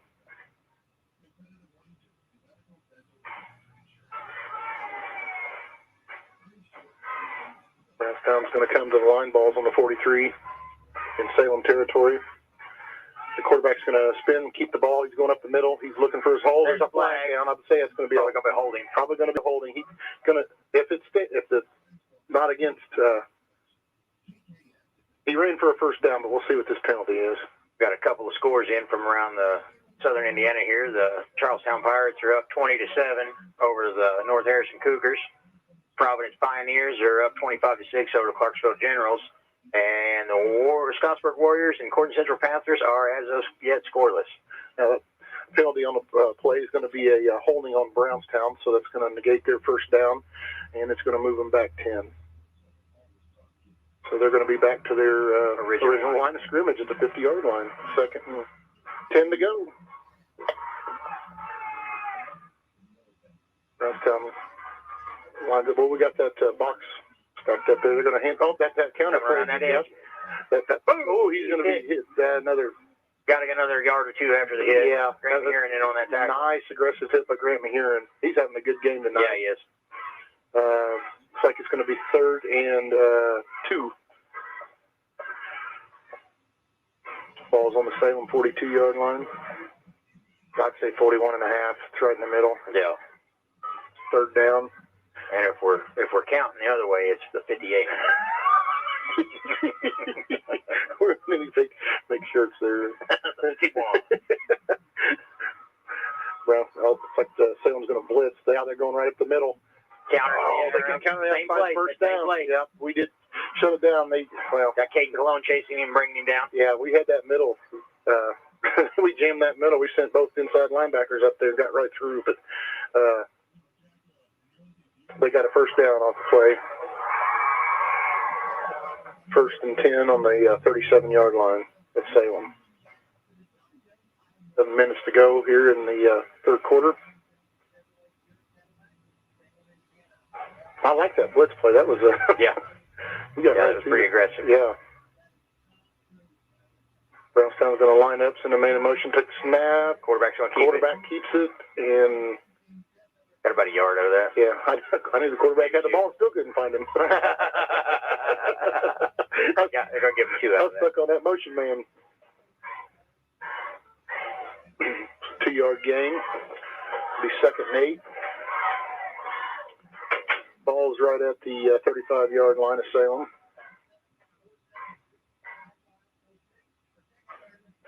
6:30 left to play in the quarter. Score still 21-20 Brownstown. Brownstown lines up. A little man in motion, hand it to the motion man. He's taking it to the outside. He's got a first down. Oh, he's showing the speed. He's to the quarter. How he going to push him out? Run him out at the 11-yard line, 12-yard line. We're going to call him out at the 12. Boy, Porter saved a touchdown. Saved a touchdown there, didn't he? Yeah, I thought he was gone. Whew. They just moved that ball so easy. Good play by Porter Howie, though. He definitely saved a touchdown there. Yeah, he come out of nowhere and just buzzed across that field to try to save that. 1st and 10, balls on the Salem 12-yard line. Brownstown lines up. A little bit of a shift there. Shift. Watch the pass to the outside there. Nope. We're going to go right up the middle. Watch the flag down. Oh, a false start, maybe? That's as quick as that flag came out. That is going to be a illegal shift or something. Yep, that's what he's going to call it. Illegal shift. Yep. Must have had a guy going forward. They do so much moving around. They got to really time that. Remember our offense? We get called on that all the time. Yeah. We would. A couple years ago, that was pretty common for us. Yeah, we can run back and side to side, but the minute you start going forward, they're going to throw that illegal shift every time. Back them up 5. 1st and 15. 6:08 left to play in the half. Or in the quarter, sorry. Balls on the 17-yard line. Brownstown comes to the line.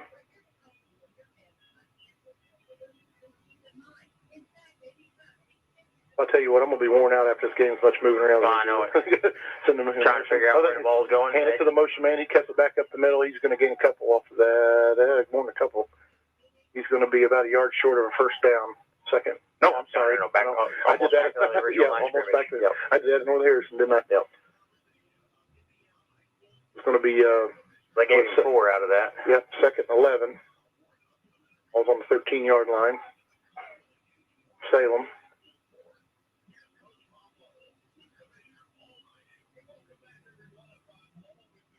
Brownstown's going to line up, do their shifting again. There's the snap. It's going to hand off. That's counter play right up the middle. Touchdown. And he's going in. Yep. Well, that's a heck of a tackle there, but... Did you see the size of that hole? Yeah. You could have drove Mack truck through. Oh, my goodness. My goodness. That's that bread and butter handoff, double handoff play they got. Yeah. Hand off to the back. He hands off to the other back, and they kick her right up the middle. And they're so fast with it that it's hard to keep track of where it is. Yeah, and we got the quarterback spinning, and Yeah, like I said, that quarterback, he sells it real well. Yeah. One guy going this way, one guy going that way. I'd like to see them miss this. Yeah, or let's block it. They're going to line up for the point after. Get over there, boys. Down, kicks up, and it's good. We're going to have to stop it, man. They can't score every time. Nope. Definitely going to have to look at scoring and maybe trying for a 2-point conversion there. Yeah. 5:05 left to go in the third. Brownstown adds to their lead 28-20.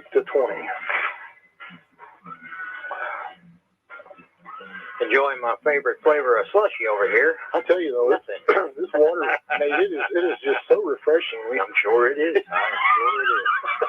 although yours would have been better than North Harrison. Yeah. Pretty sure I got second-degree burns in that booth. Yes, sir. Yeah, the AC was definitely not up to standard. Well, then that sun beating right in on that man, and it was. The way their field is set up, it's like a like a magnifying glass on ants in there.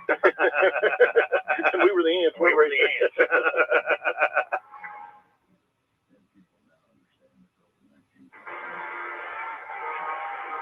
Oh, let's see if we can do something with this now. Hopefully they'll kick it back to one of our boys, but I wouldn't bet on it. Yeah, I imagine they're getting a little scared. They're getting a little tired of chasing Trevin. Trevin or Grant and looks like they're going to get a little taste of Danny Bowen. He's up the middle. He's still on the speed. He's to the 45. He's to the 40. He's to the good run, good return. Oh, just short of the 45. Sorry about that. Got a little ahead of myself. Yeah, he's on the 56-yard line. It's like someone's going to start their drive at the 44-yard line. Well, now it's 44 over here. It's going to be the 56 over there. Progressive map. That's right. Well, I tell you, he had all kinds of room there, and then it just kind of pocket collapsed on him. It looked like, but I was getting excited. Yeah, if he'd had another blocker or two over there, he probably made a few more yards out of that. Okay, Salem, a little bit different. Looks like they're going to run an option to the right side. He's going to pitch it. Danny's going to take it. Nice little gain there, about 7-8 yard gain.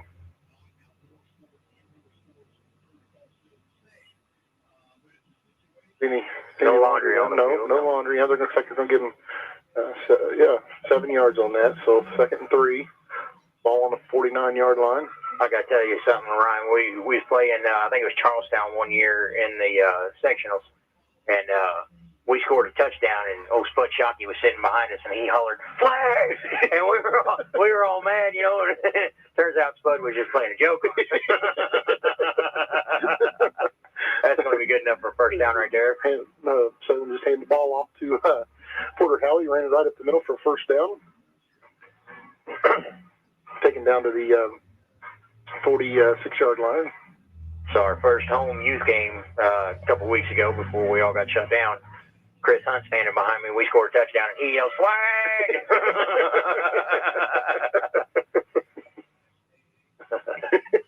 So we're going to line up. Twin receivers to the right. Looks like Tucker's going to keep the ball. He's going to run to the outside, and he gains they're going to 5-yard gain on that. I don't know what happened to the chain gang over there, but he dropped that marker way before anybody was anywhere near him. Yeah. He may have tripped. yeah, that we were wide open on that play, and like Tucker kind of lost his footing. Looks like it 5-yard gain. Second 5 ball on the 41-yard line of Brownstown. Looks like we're moving it nice. We've made some good adjustments and shotgun formation. Twin receivers to the right. It's going to be caught by Grant Mahirin. Screen out to Grant Mahirin. Yeah, nice little pass. It's going to be taken down at the 30-yard line. That's good enough for a first down. Yes, sir. Yes, sir. Keep it going.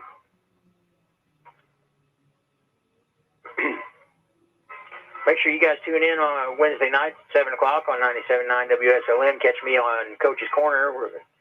We get to talk with all the coaches from around the county, and I'm doing a little thing where I talk with some of the youth league guys, too. So make sure you join us Wednesday night at 7 o'clock. Salem lines up. Shotgun formation. Twin receivers to the right. Snap. It's going to be handoff to Porter Howie. He's going to take it to the outside. He's wrapped up in the backfield, but he's still going. He might have got 2 yards out of that. Yeah, I'd say 2 on that. Nice little effort. He drugged that guy. He had a hold of him around his waist. And as old Tom Post likes to say, it's 2 yards and a cloud of dust. Nice effort by Porter Howie. 2nd and 8, 3 minutes to go in the third. Ball's on the Brownstown 29-yard line.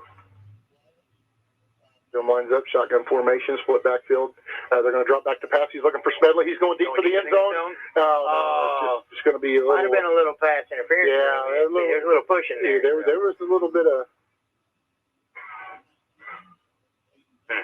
no touchy, no kissy.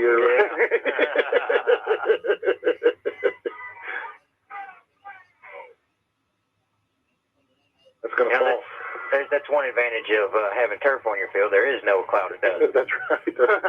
Well, I guess you got the little black BBs, don't you? The pop. So we got 3rd and 8. Balls on the 29-yard line. Salem shotgun formation, split backfield. They're going to drop back to pass, looking for Smedley. Just a little high. Over his head. Just over his head. It was to him, but over his head. Brings up 4th and 8. Got to go for it here. Yeah, I believe they will. Yeah, ball's on the Brownstown 29 there. Yeah, the only thing you gain by, bringing Tally out right now is maybe make up for that extra point that we missed. Yeah, that's a lot to ask him on that. That's right. That's right. Do what, 50 yards? Oh, yeah. There we go. We drop back to pass. Tucker scrambling. He's going to tuck it. He's going to run. Go, Tucker, go. Oh, he's going to come up shy. Yep, he's going to be a little short. He had all day to dance around back there, but they're going to... I think he's getting scared of that coverage. Yeah. Going to turn the ball over on downs, and Brownstown's going to get another shot at it. It's not terrible field position, No. We should be able to handle business here if our defense does what it's supposed to do. Yep. Does what we know it can do. It's about time for us to get a turnover here. Ball's on the 24-yard line. There's that weird shift again. There's that shift, yeah. And in motion, they're going to hand it to the... No, they're going to... Quarterback's going to get... Nope, they get that hand off. We're sitting way up here and still can't tell who's got it. Nice tackle there by...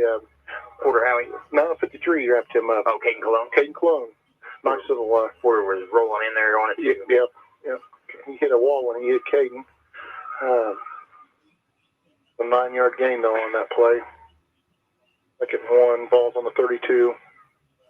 They can't be gaining that many yards per play. That's just, again, got to shut that down. Again, like I said, the pregame, 8.3 per carry. Yeah. And Motion Man gets that one going around the edge. He's fast, man. He is fast. They're gonna get a first down after, and then some. It's gonna be taken out at the about the 43-yard line. Just under 2 minutes to play in the quarter. We got some laundry out there. I believe we had some laundry, yeah. I think flag on the play. I believe this come back for holding. See what the official would not hurt my feelings. Yep, holding on Brownstown's going to come back. Beat that first down.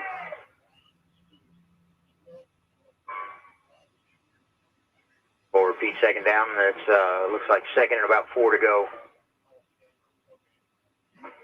Minute 53 left to play in the quarter, and it is 28-20 Brownstown. All on about the 30.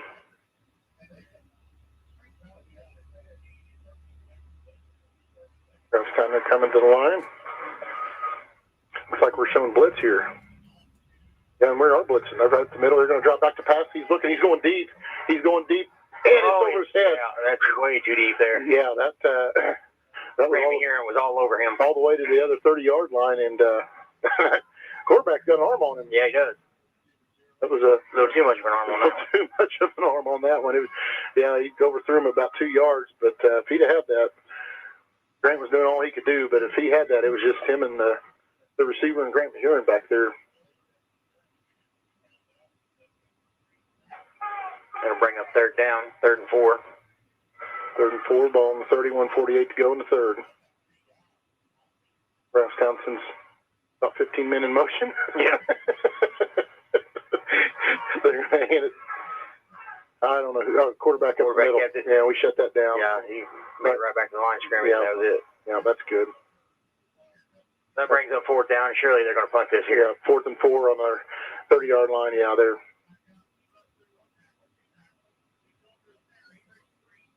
A little too much discussion over there about it, though. Just go ahead and punt the ball, boys. Yeah. We'll take her from here. Yeah. I don't know if I'm coach. This would be a good place to try a freeze play. Try a freeze play. Try to snap them over that line. Yeah. Watch that ball, boys. Come on now. Yeah, they're hard counting. Ball's on the ground. Whoa, that was a weird. They punted it from their offensive formation, and it's going to take a big time Brownstown roll to the 25-yard line where Salem's going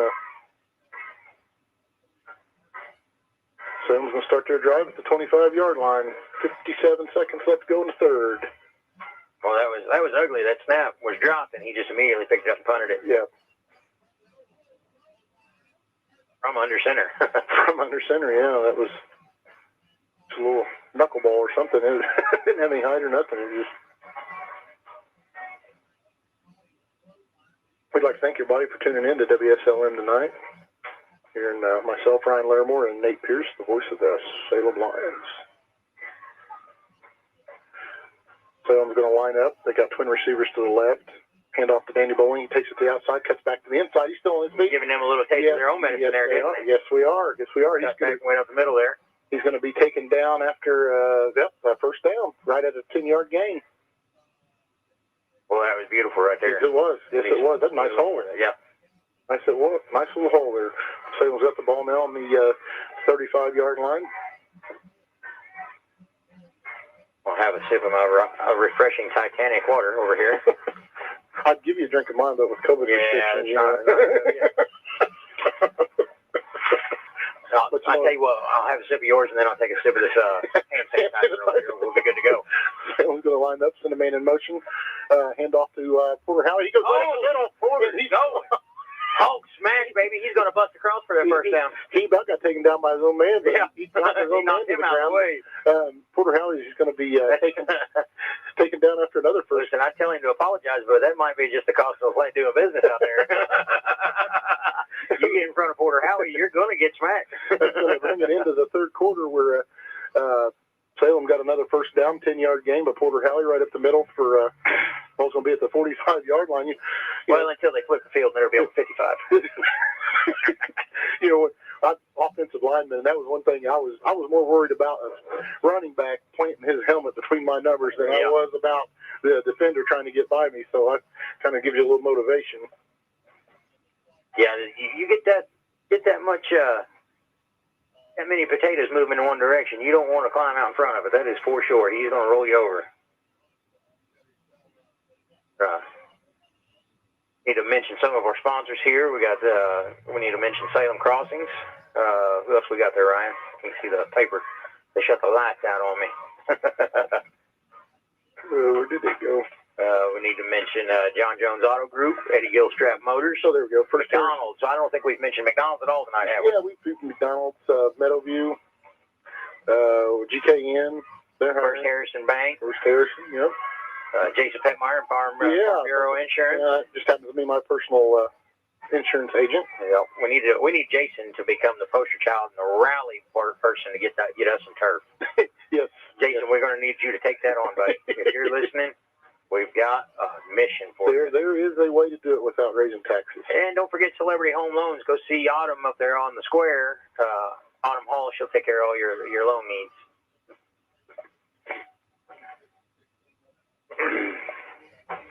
Well, I tell you what, her son plays in the youth league, and that's one kid that I sure would have liked to got this year. They're going to send the ball up to Porter Howley. He's taken down after about a yard. Last quarter of the game here, fourth quarter. End off Porter Howley. 1 yard gain, balls on the 44. Ryan, that is the 46. That's what I said. 46. Yep, the 54. That's what I heard.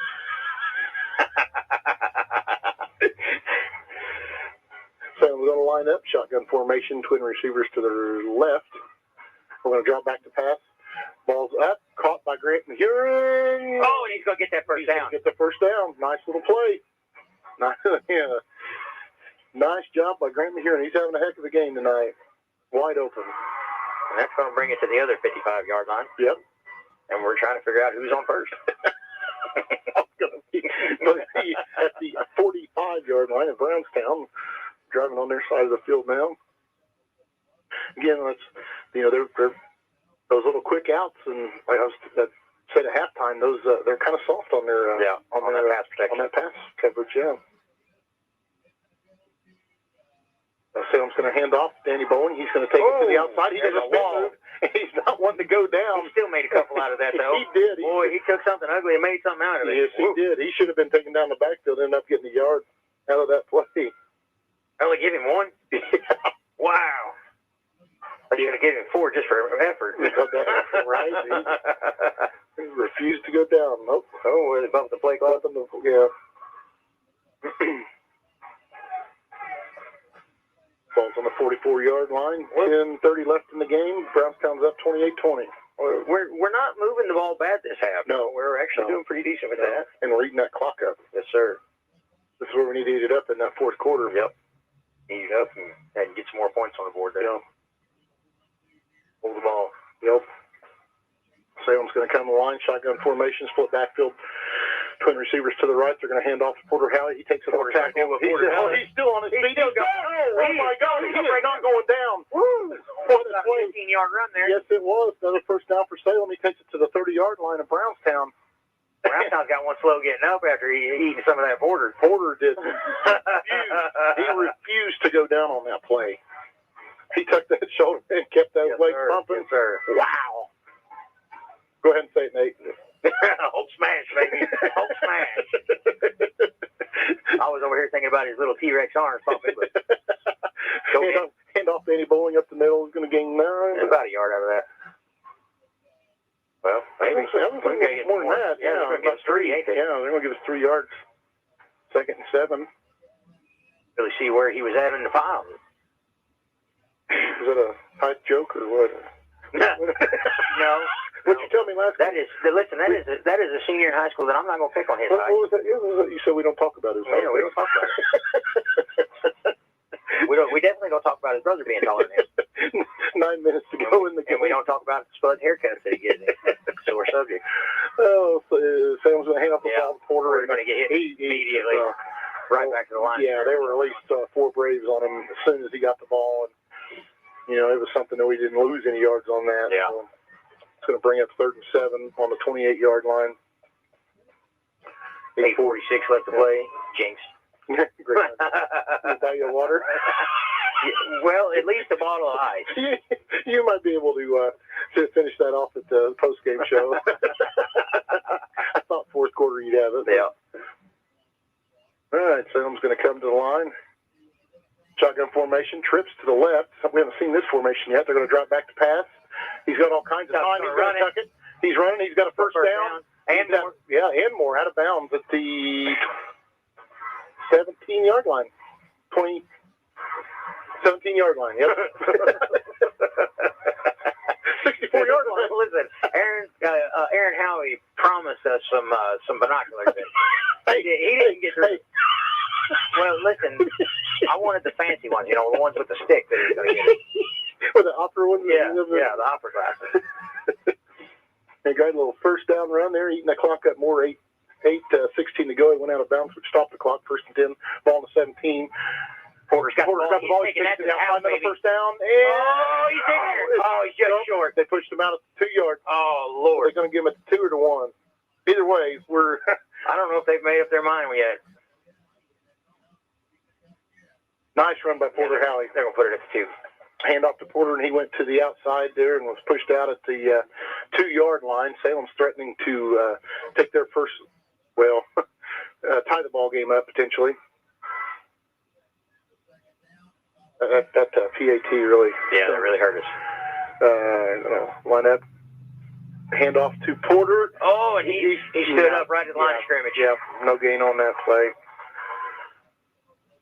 Defense by Brownstown on that play. That dude got him a little of that, didn't he? Yeah, he did. It was like a power bomb courtesy of Captain Insano over there.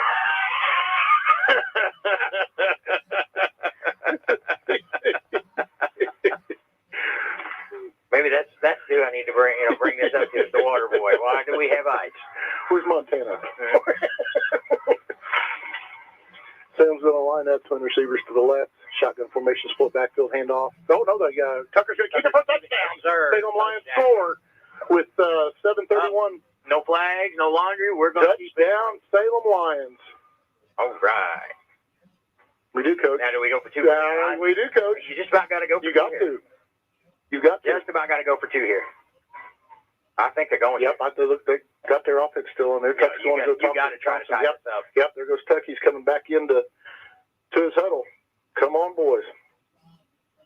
Yeah, this is, it's risky, but at the same time, you almost got to take the risk. Yep. Scores 28-26, 7:31 to go. Salem's going to line up. They're going for 2. Twin receivers to the left, shotgun formation, split backfield.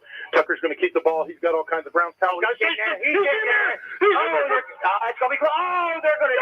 He crossed it. Oh, no. There's no way he did not cross that line. There is no way. They are calling him short, but I am telling you from our view, he crossed that line. That line goes all the way to outer space, and he was across there. Yes, sir. Horrible call. Horrible call. Man. My goodness. And that's the risk you take, but there's no way he was not across that plane. Yeah, I thought that was going to be shut down in the backfield. And then he got that little surge there. Yep. And he even held the ball across the line. Stuck his arm out there and got across the line. But this ain't the NFL, and we don't have instant replay. Right, and we're at Brownstown, not Salem, so which I really don't think that matters with us. Because last year at the opening game against North Harrison, I still think we scored on that overtime touchdown. But the pass is the pass, what the commercial says. Got to keep going. Okay. What a game. 2-point game. 7:31 left to go in this ball game. Whew. And what little bit of this water I have drank, it is some high-quality H2O.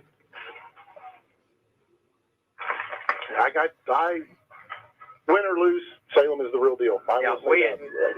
We started off sluggish, and when we've turned it around a little bit, and, this is a team that we've never seen before. Nope. This is unlike anything we've seen at Salem before. Yeah, they're very proud of the boys so far. After they got absolutely, we've got all but 2 starters out there that are seniors. We got a little confusion going on.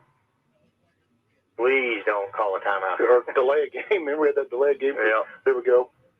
Little onside kick, maybe. Yeah, onside kick's going to be caught by Brownstown at the 45-yard line. I don't like that. I don't like that call. I don't like that. I understand we got some speed back there, but man, I'd rather see him, kick it into the end zone than. Yeah, I didn't like that. I don't understand the reasoning there. I mean, I get it. You're trying to get the ball back, but and maybe he's thinking, he get the ball back with some time on it, but we're still going to have that deficit now. You got them almost at midfield now, and that's the play that you want to see Brownstown. Brownstown. Take the snap. They're going to sweep it to the outside. He's going to be taken down. Danny Bowling going to get him about the line of scrimmage.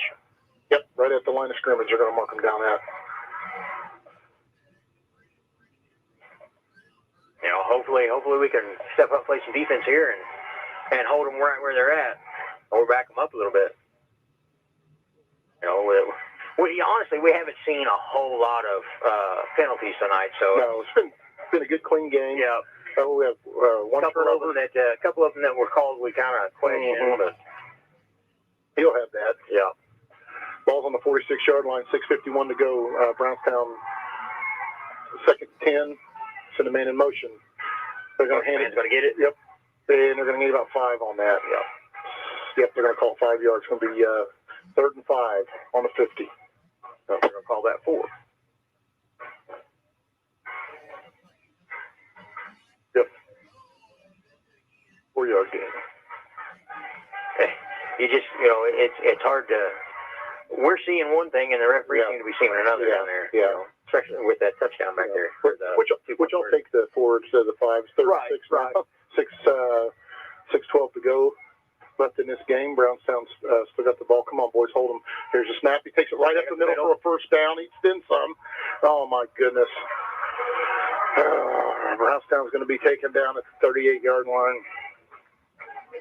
39, they're going to call it. We really needed to stop there. Yeah. We still got time. Yeah. Would you need to stop here? I'd love to see a turnover right here. Mm-hmm. Turnover or hold them, and let's get the ball back with about 3 minutes to go. We drive down, eat the clock up, score. I mean, at this point, we could even get field goal range with Tally and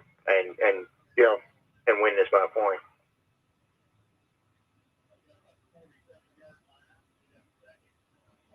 5:40 left in the game, 1st and 10. Brownstown quarterback's going to keep the ball. He's going to run to the outside. He has got all kinds of room. He's chased down from the outside, and he's taken down at the. Oh my goodness! That's going to be good for a first down. Yeah, and then some. They're inside the 20-yard line there. Goodness gracious, he had all kinds of room. We got lucky that he had that. Yeah, they're going to call right at the 20-yard line. He was out of bounds, which stops the clock. 28-26, 5:31 to go in the game. Brownstown's got the ball, 1st and 10 on the 20-yard line. Threatening to score. Yeah, that was an unfortunate break around that edge there. You know, it's that same little spin move that that they're pulling, and you don't know whether he's got the ball or if they're handing it off to that counter. Or Brownstown's in the man in motion. They're going to run it up the middle. He's going to not get a whole lot of anything out of that. 3-2 off that. Yeah, about 3. Yeah, about 3. Come on, boys. About 5:15 left to play in the game. 28-26. Brownstown's up. Ball's on the 16-yard line. 2nd and 6. They still got a big ice cube. Big iceberg floating over here. Yes, sir. Yes, sir. About time to crack in that hand sanitizer, yep. Mate. Maybe the alcohol from the hand sanitizer will melt it down. There you go. Brownstown sends a man in motion. Quarterback. Keep it. No, he didn't keep it. I didn't know who had the ball. I have no idea. Must have done that direct snap to that back that lines up right underneath the center, you know? Yeah. Like I said, that quarterback, he's really good at selling that fake. So Yeah. They didn't get a whole lot out of that. Maybe 2 yards, 3 yards. 3rd and 4. Clock still running. 4:29 left to go. Ball's on the 14-yard line. Tackle for a loss would be nice here.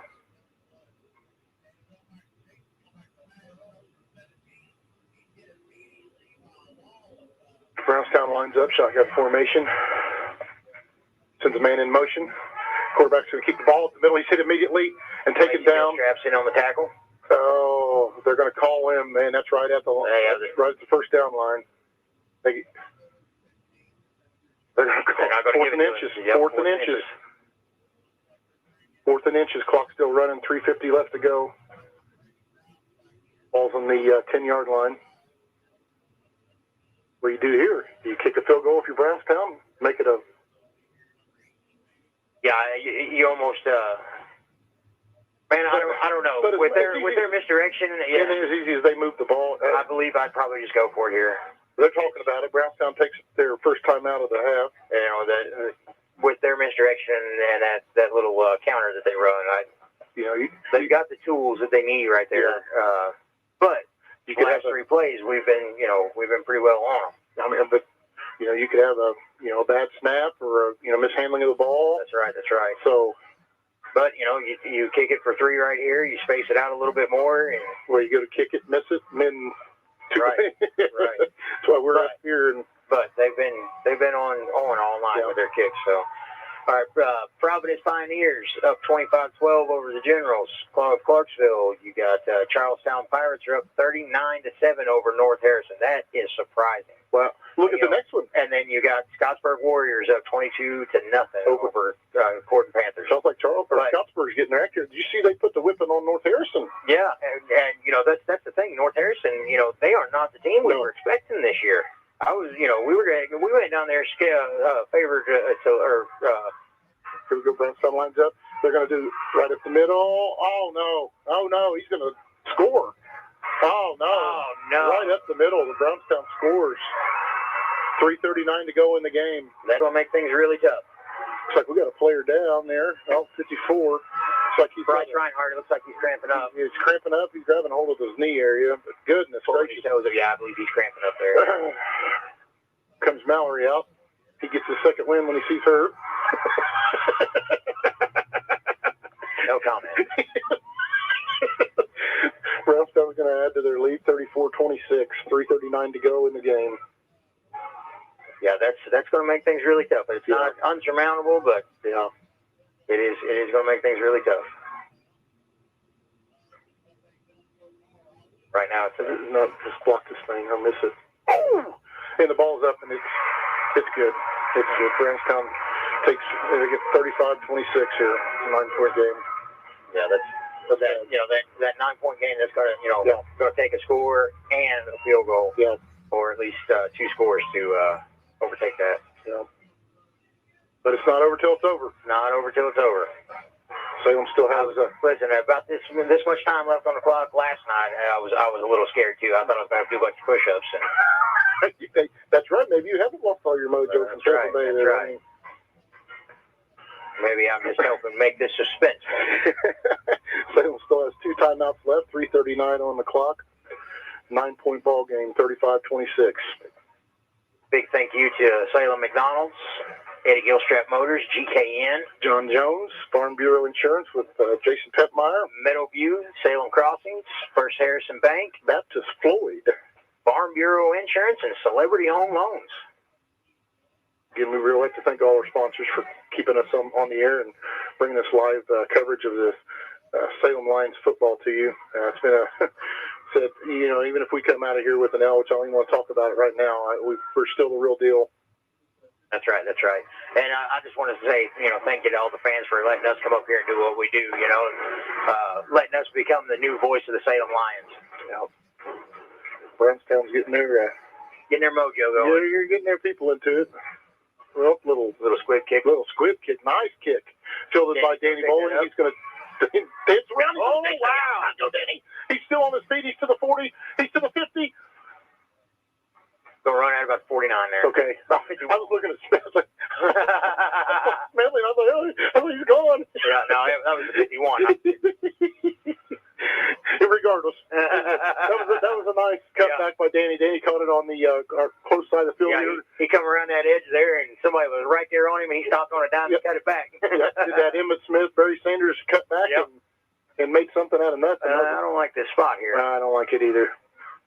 They spotted the ball at the 47-yard line. So Salem's going to take it over. 3:31 to go. 35-26. Salem lines up. Twin trip receivers to the left. Going to drop back to throw. Balls up. Caught. Oh, just right out of the hands of Grant here. Yep. Now, there's a little outside of him. Grant had to stretch for it. And, maybe I had flashbacks of Shane. You remember that when we were playing? Yeah, boy, I tell you what. That was the first game of the season. Yeah. Oh, no, that was North Harrison, wasn't it? Yeah. Yep. Put Shane out for a season. Yeah, that was a rough one. That was one of the hardest hits I've ever seen in football. That was the first season that we had Mallory out there, and boy, it was a good thing. Yep. Mallory wouldn't have been for her. Salem's going to line up, 3 receivers to the left, one in Porter-Howley in the backfield. Wider. Yeah. Okay. Trying to drop back to pass. He's looking. He's scrambling. He's still got all kinds of time. Oh, no. Take it down. There was nobody there to cover. No, he should have threw that one away. Yeah. Should have threw that one away. Oh, Tuck took a pretty good hit there. Yeah, he had all kinds of time. Then out of nowhere, the defender came and took him down. Well, it looked like we were a little confused about our position over here. Our wide receivers were kind of bunched up. And 3rd and 10, 3 minutes to go. Ball's on the, actually it's going to be more than that because that sack 3rd and 15. Ball's on the 42-yard line. Yeah, that was just ugly. Just ugly. Salem's going to come to the line. Come on, boys. Convert this. Wow, look at this. We got a big spread formation. Going to drop back to pass. Going to throw it. Oh, Brayton comes. In and out of hands. Come up with it. In and out of hands of. We got 2:34 left in the game. Score is 35-26. Brownstown is up. Just in and out of hands of Braden Cummings. That brings up 4th down and 15. You gotta get rid of it here. Watching, but I think they're going to go for it. Seeing that pass to 19 brought back memories of Bishopburg. Yeah. Yeah, Braden's got some hops. He just wasn't able to come up with it. They're going to go for it here. Yeah. Oh, yeah, you got to. It's 2:34 to go. 4th and 15. Ball's 42-yard line. 3 receivers to the right. Look for Smedley. There's been a drop back. Smedley. Oh, no. That's kind of pass interference. They didn't call it. They did not call it. I think they're going to say. Wow. I think they're going to say it was an uncatchable ball. Of course, it's uncatchable because he's on the ground. So right. you can't catch a ball if you're on your butt. I believe that's going to be the game. It's 2:28 to go, and they're up by 9. They got the ball. It's going to be hard to come back from this. I mean, there's still a slight chance here, but we'd have to have a miracle, I believe. I just very proud of our boys. Yeah, they fought the good fight. Like I said, they came out a little flat-footed. Maybe if they had a little more energy in the first quarter there, it'd be a different ball game. But we gotta learn from our mistakes, and like Coach Lowry told me, you got to control the controllables, and there's some of those that we just didn't get done tonight. Brownstown takes a snap. It's going to be tackle him in the backfield. Run up the middle. They're going to get he got a yard on that. Clock's still running. 2:15 left to go in the game. Again, the score is 35-26 Brownstown.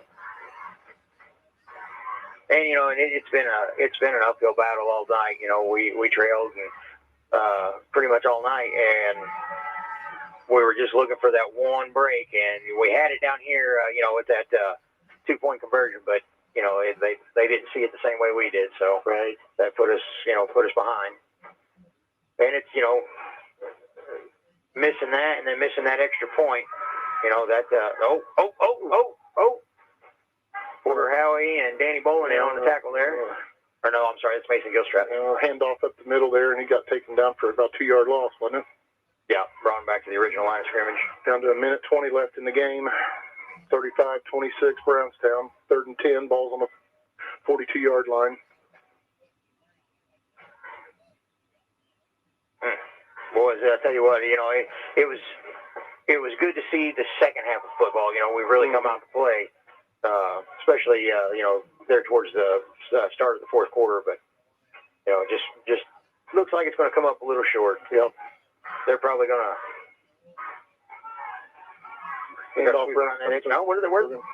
Got that little counter up the middle again, wasn't it? Yeah, 50 seconds to go. Looks like Salem's going to take a timeout. Was that our last timeout there? No, that should have just been our second. Okay.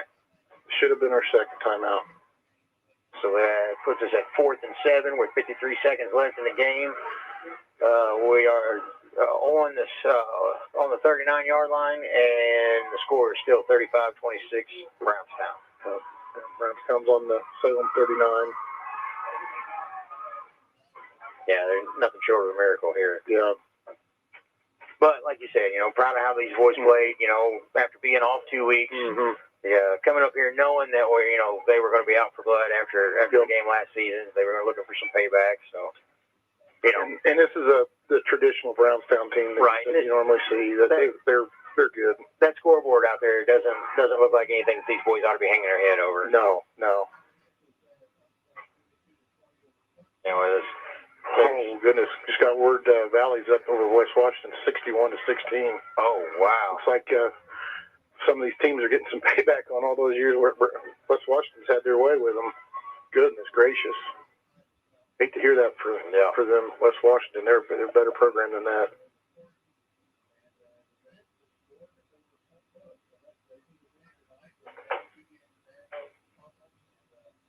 $54 seconds left in the game. 4th and 7. Brownstown's going to drop back to punt it. But is he? Yeah, I know, right? Yep. Yeah, high punt. Going to be favored. Stop his face, man. Grant Maheron muffs the ball. Brownstown recovers. No. Oh, goodness gracious. Right off his yes, face, it did. It did. They're going to kneel on this. Yeah. You would hope. Well, I don't know. They're going to get possession of the ball there at 12-yard line. That was unfortunate. First down, Brownstown. It looked like he might have lost it in the light. Yeah, that's what it looked like. It just hit him right in the face. Because it was a high pop up. Yeah, it was a good punt. Yeah, victory formation up. Yeah, they're going to get one more out of that. Yeah, where your Brownstown Braves are going to defeat your Salem Lions. They're going to advance to 4-0. 4-0 with 35-26. Salem's going to fall to 500 on the season, 1-1.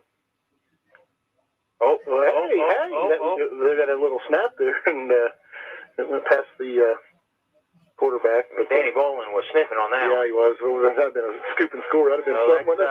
That's going to run the clock down. And that's going to be game for it tonight. Yep. Like I said, there's nothing here to hang our heads about. It was a good game. A couple of, mistakes. That missed PAT and then that missed 2-point conversion really hurt us there. And then the interception and all good game though. Hats off to our defense. We're the first team to hold them under 40 points. That's right. They've just had their way with Silver Creek. They played some good teams. They played Charlestown, Silver Creek, Madison is a excellent team. Absolutely. And they were able to score 40 points on Madison. So. Hats off to our boys. They can hold their head high. We did lose, and it would have been nice to win up here, but very proud of our Lions. We played all 4 quarters, maybe. Yeah. Like I said, that first quarter, we just wasn't there. We wasn't ready to play. It looked like Coach got into them a little bit and started coming on there in the second quarter, and it is what it is. These are the ones that you got to take and learn those lessons from, and be ready for next week. Yeah. Main thing is keep healthy so that we can play some football next week. Yeah, and I believe everybody's going to walk away from this game healthy, both teams, which is great. Yeah, absolutely. We're going to move on next week. We've got another away game where we'll take on Charlestown, Clarksville, same county, different school. We'll be taking on Clarksville. Who's Brownstown got? I don't know, but Clarksville dropped out of our conference. Yeah, they joined the PLAC. Yep. So it's not even a conference game this week. That was a hard fought battle out there. We're, like I said, these are one of those games that you're going to have to learn from. There, like I said, it was a matter of we need to clean it up a little bit. We need to come out a little more ready, prepared to play in the first quarter there, and there's just certain things we've got to figure out and overcome.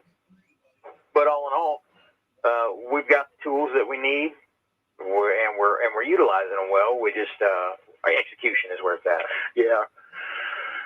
We, like I said, again, we keep harping on it. We finally woke up and we were able to play with this excellent Brownstown team, which, by the way, they're on the road next week and they're going to play North Harrison.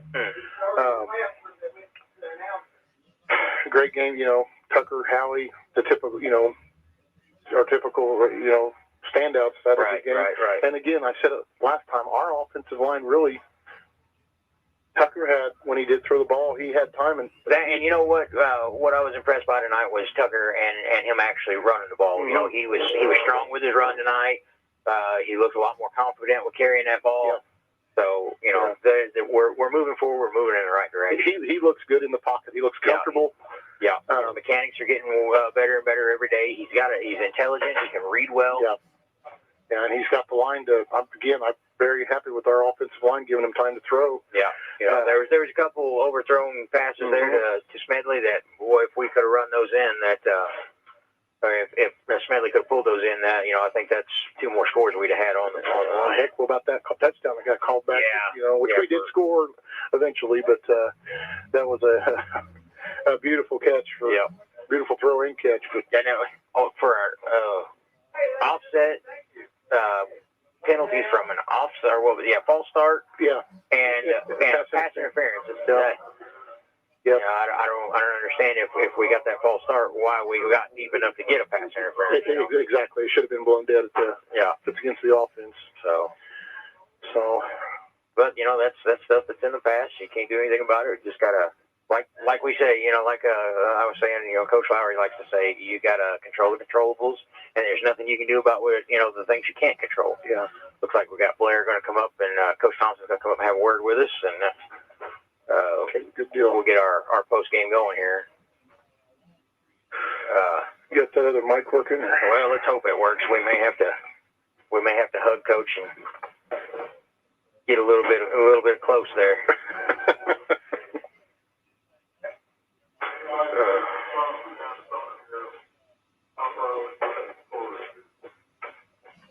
Check. Can you hear me there? We got that mic. Now try it. Check. Can you hear me? Can you hear me in the headphones? Crank that up a little bit. There you go.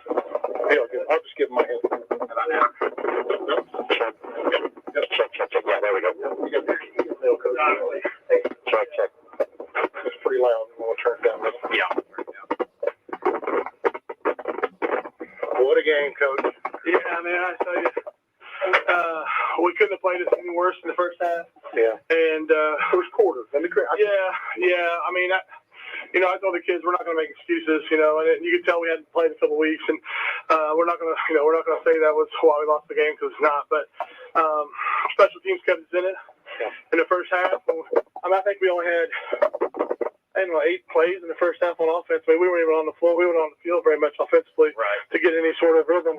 And then, we made a mistake on the pick, and it was a play we worked on all week, and it was there. But we didn't execute it. I think that's the bottom line. To get to where we want to be, you got to execute in big games. And this game was so much fun to coach in. I thought Tucker got in, but apparently, he told me from what we could see. But I don't. We still had to stop them, but we hadn't stopped them but twice all night, and so. We're never gonna put blame on anybody, but Tucker played great in the second half, and our kids. I told them, I said, in years past we would have folded, and we got down 14, almost 21-0, and in the past we would have picked up camp and ran back to Salem, but we didn't do that. And that score before the half was huge, and we got the ball and scored again, and man, I wish we had the ball. Wish we had the ball one more time. Yeah, and we were talking that missed PAT and the 2-point conversion. Those really hurt us. And if we'd have had those, I believe it would have been a different ball game. Salem's a real deal, though. We're the first team that they've played to hold them under 40 points. We matched. We got nothing to be ashamed of. The win would have been great. We looked good. I thought we were the real deal, and it was a slugfest. They played some very good teams and just blown them out of the water. Yeah, and that's, I really thought we had a good game plan going in.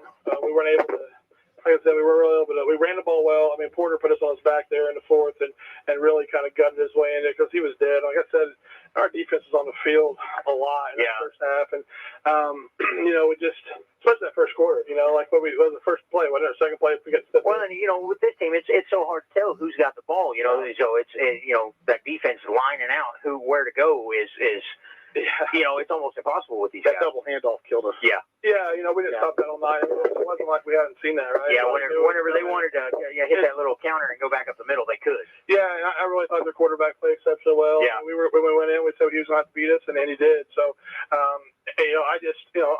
the guy's won 80% of his games for a reason. Yeah, right. He found some weaknesses in our defense and exploited us. So, we got to get back. Our kids are really disappointed. They really, we really thought we were going to come in here and pull one off. And, but there's a reason this place is one of the hardest places to get a win at. And, we're going to continue to build our program to where we want it to be. And just like I said last year at Southridge, if we want to be this, we got to be in these games to begin with. And, 3 years in a row now we've been in this game and we've won 1 out of 3. So, but like I said, we came down and scored with 8 minutes ago in the fourth quarter, and I don't know. We ran a QB power because Tucker just ran it, and it was behind Danny and Porter, and they were really keying on Porter. Everywhere Porter would go, they were sending 3 or 4 guys at him. So we thought we could sneak it in, and Tucker made a great cut on it, so we didn't get the end blocked. But man. Coach May told me, he said he's getting too old for these post games. And, I said in the pregame, as long as Coach May's been coaching, I talked to him before the game, and he said the biggest advancement he's seen is going away from the leather helmet. So that's the thing, and it just shows you class act. He could have tried to punch it in again on it, and he didn't. And I just. We had some drops there on the last 2 drives that we were wide open, and just I don't know. I got to do a better job coaching, and we got to get better at what we do. Don't hold your head. Look at all the years coming up here. I'm lost to the loss, I know, but it wasn't over at halftime. How many years we were in this game? We moved the ball on them like they moved it on us. I was don't hold your head. Great job. Very proud of our Salem Lions. You did a good job. That first quarter, if we could play 4. The turnovers, you can't turn over anybody who plays bad, but these guys, you got to keep the ball away from them. Yeah, I told them before the game started, we talked about all week, the game's going to come down to special teams, and it's going to come down to who makes less turnovers. And if you remember correctly, after we threw that pick, they fumbled down here on the 30 or 40, and, if we could have got that, we would have switched. And from our perspective, it looked like Danny was on that. But he wasn't who come up with it. Who comes up from the pile? Yeah, so, and I really thought that was a PI down here. They about ejected Seth, but he was so upset. But bottom line is they played better than we did. We didn't make the plays we needed to make them, and hats off to them, and that's why they are who they are. So we'll get after it next week, and we got Clarksville next week, and then we got Corden and then Pekin, and so we got some time hopefully to put some good pieces and work on some things, and hopefully we'll get up on these guys. Let's keep everybody healthy and get these games in. Right. Yeah. I mean now our focus, obviously the conference is shot, so now we got our focus has got to be the sectional, and if we're going to do anything in sectional, we got to get better. So I'm proud of our team, proud of what we saw. It was an exciting game, a very exciting game to call.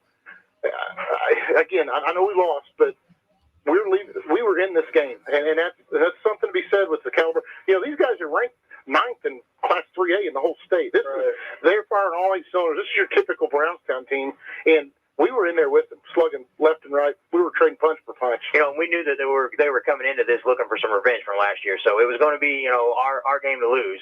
And we had to we played perfect. We did it right, and if we didn't hit everything we needed, then it wasn't going to happen.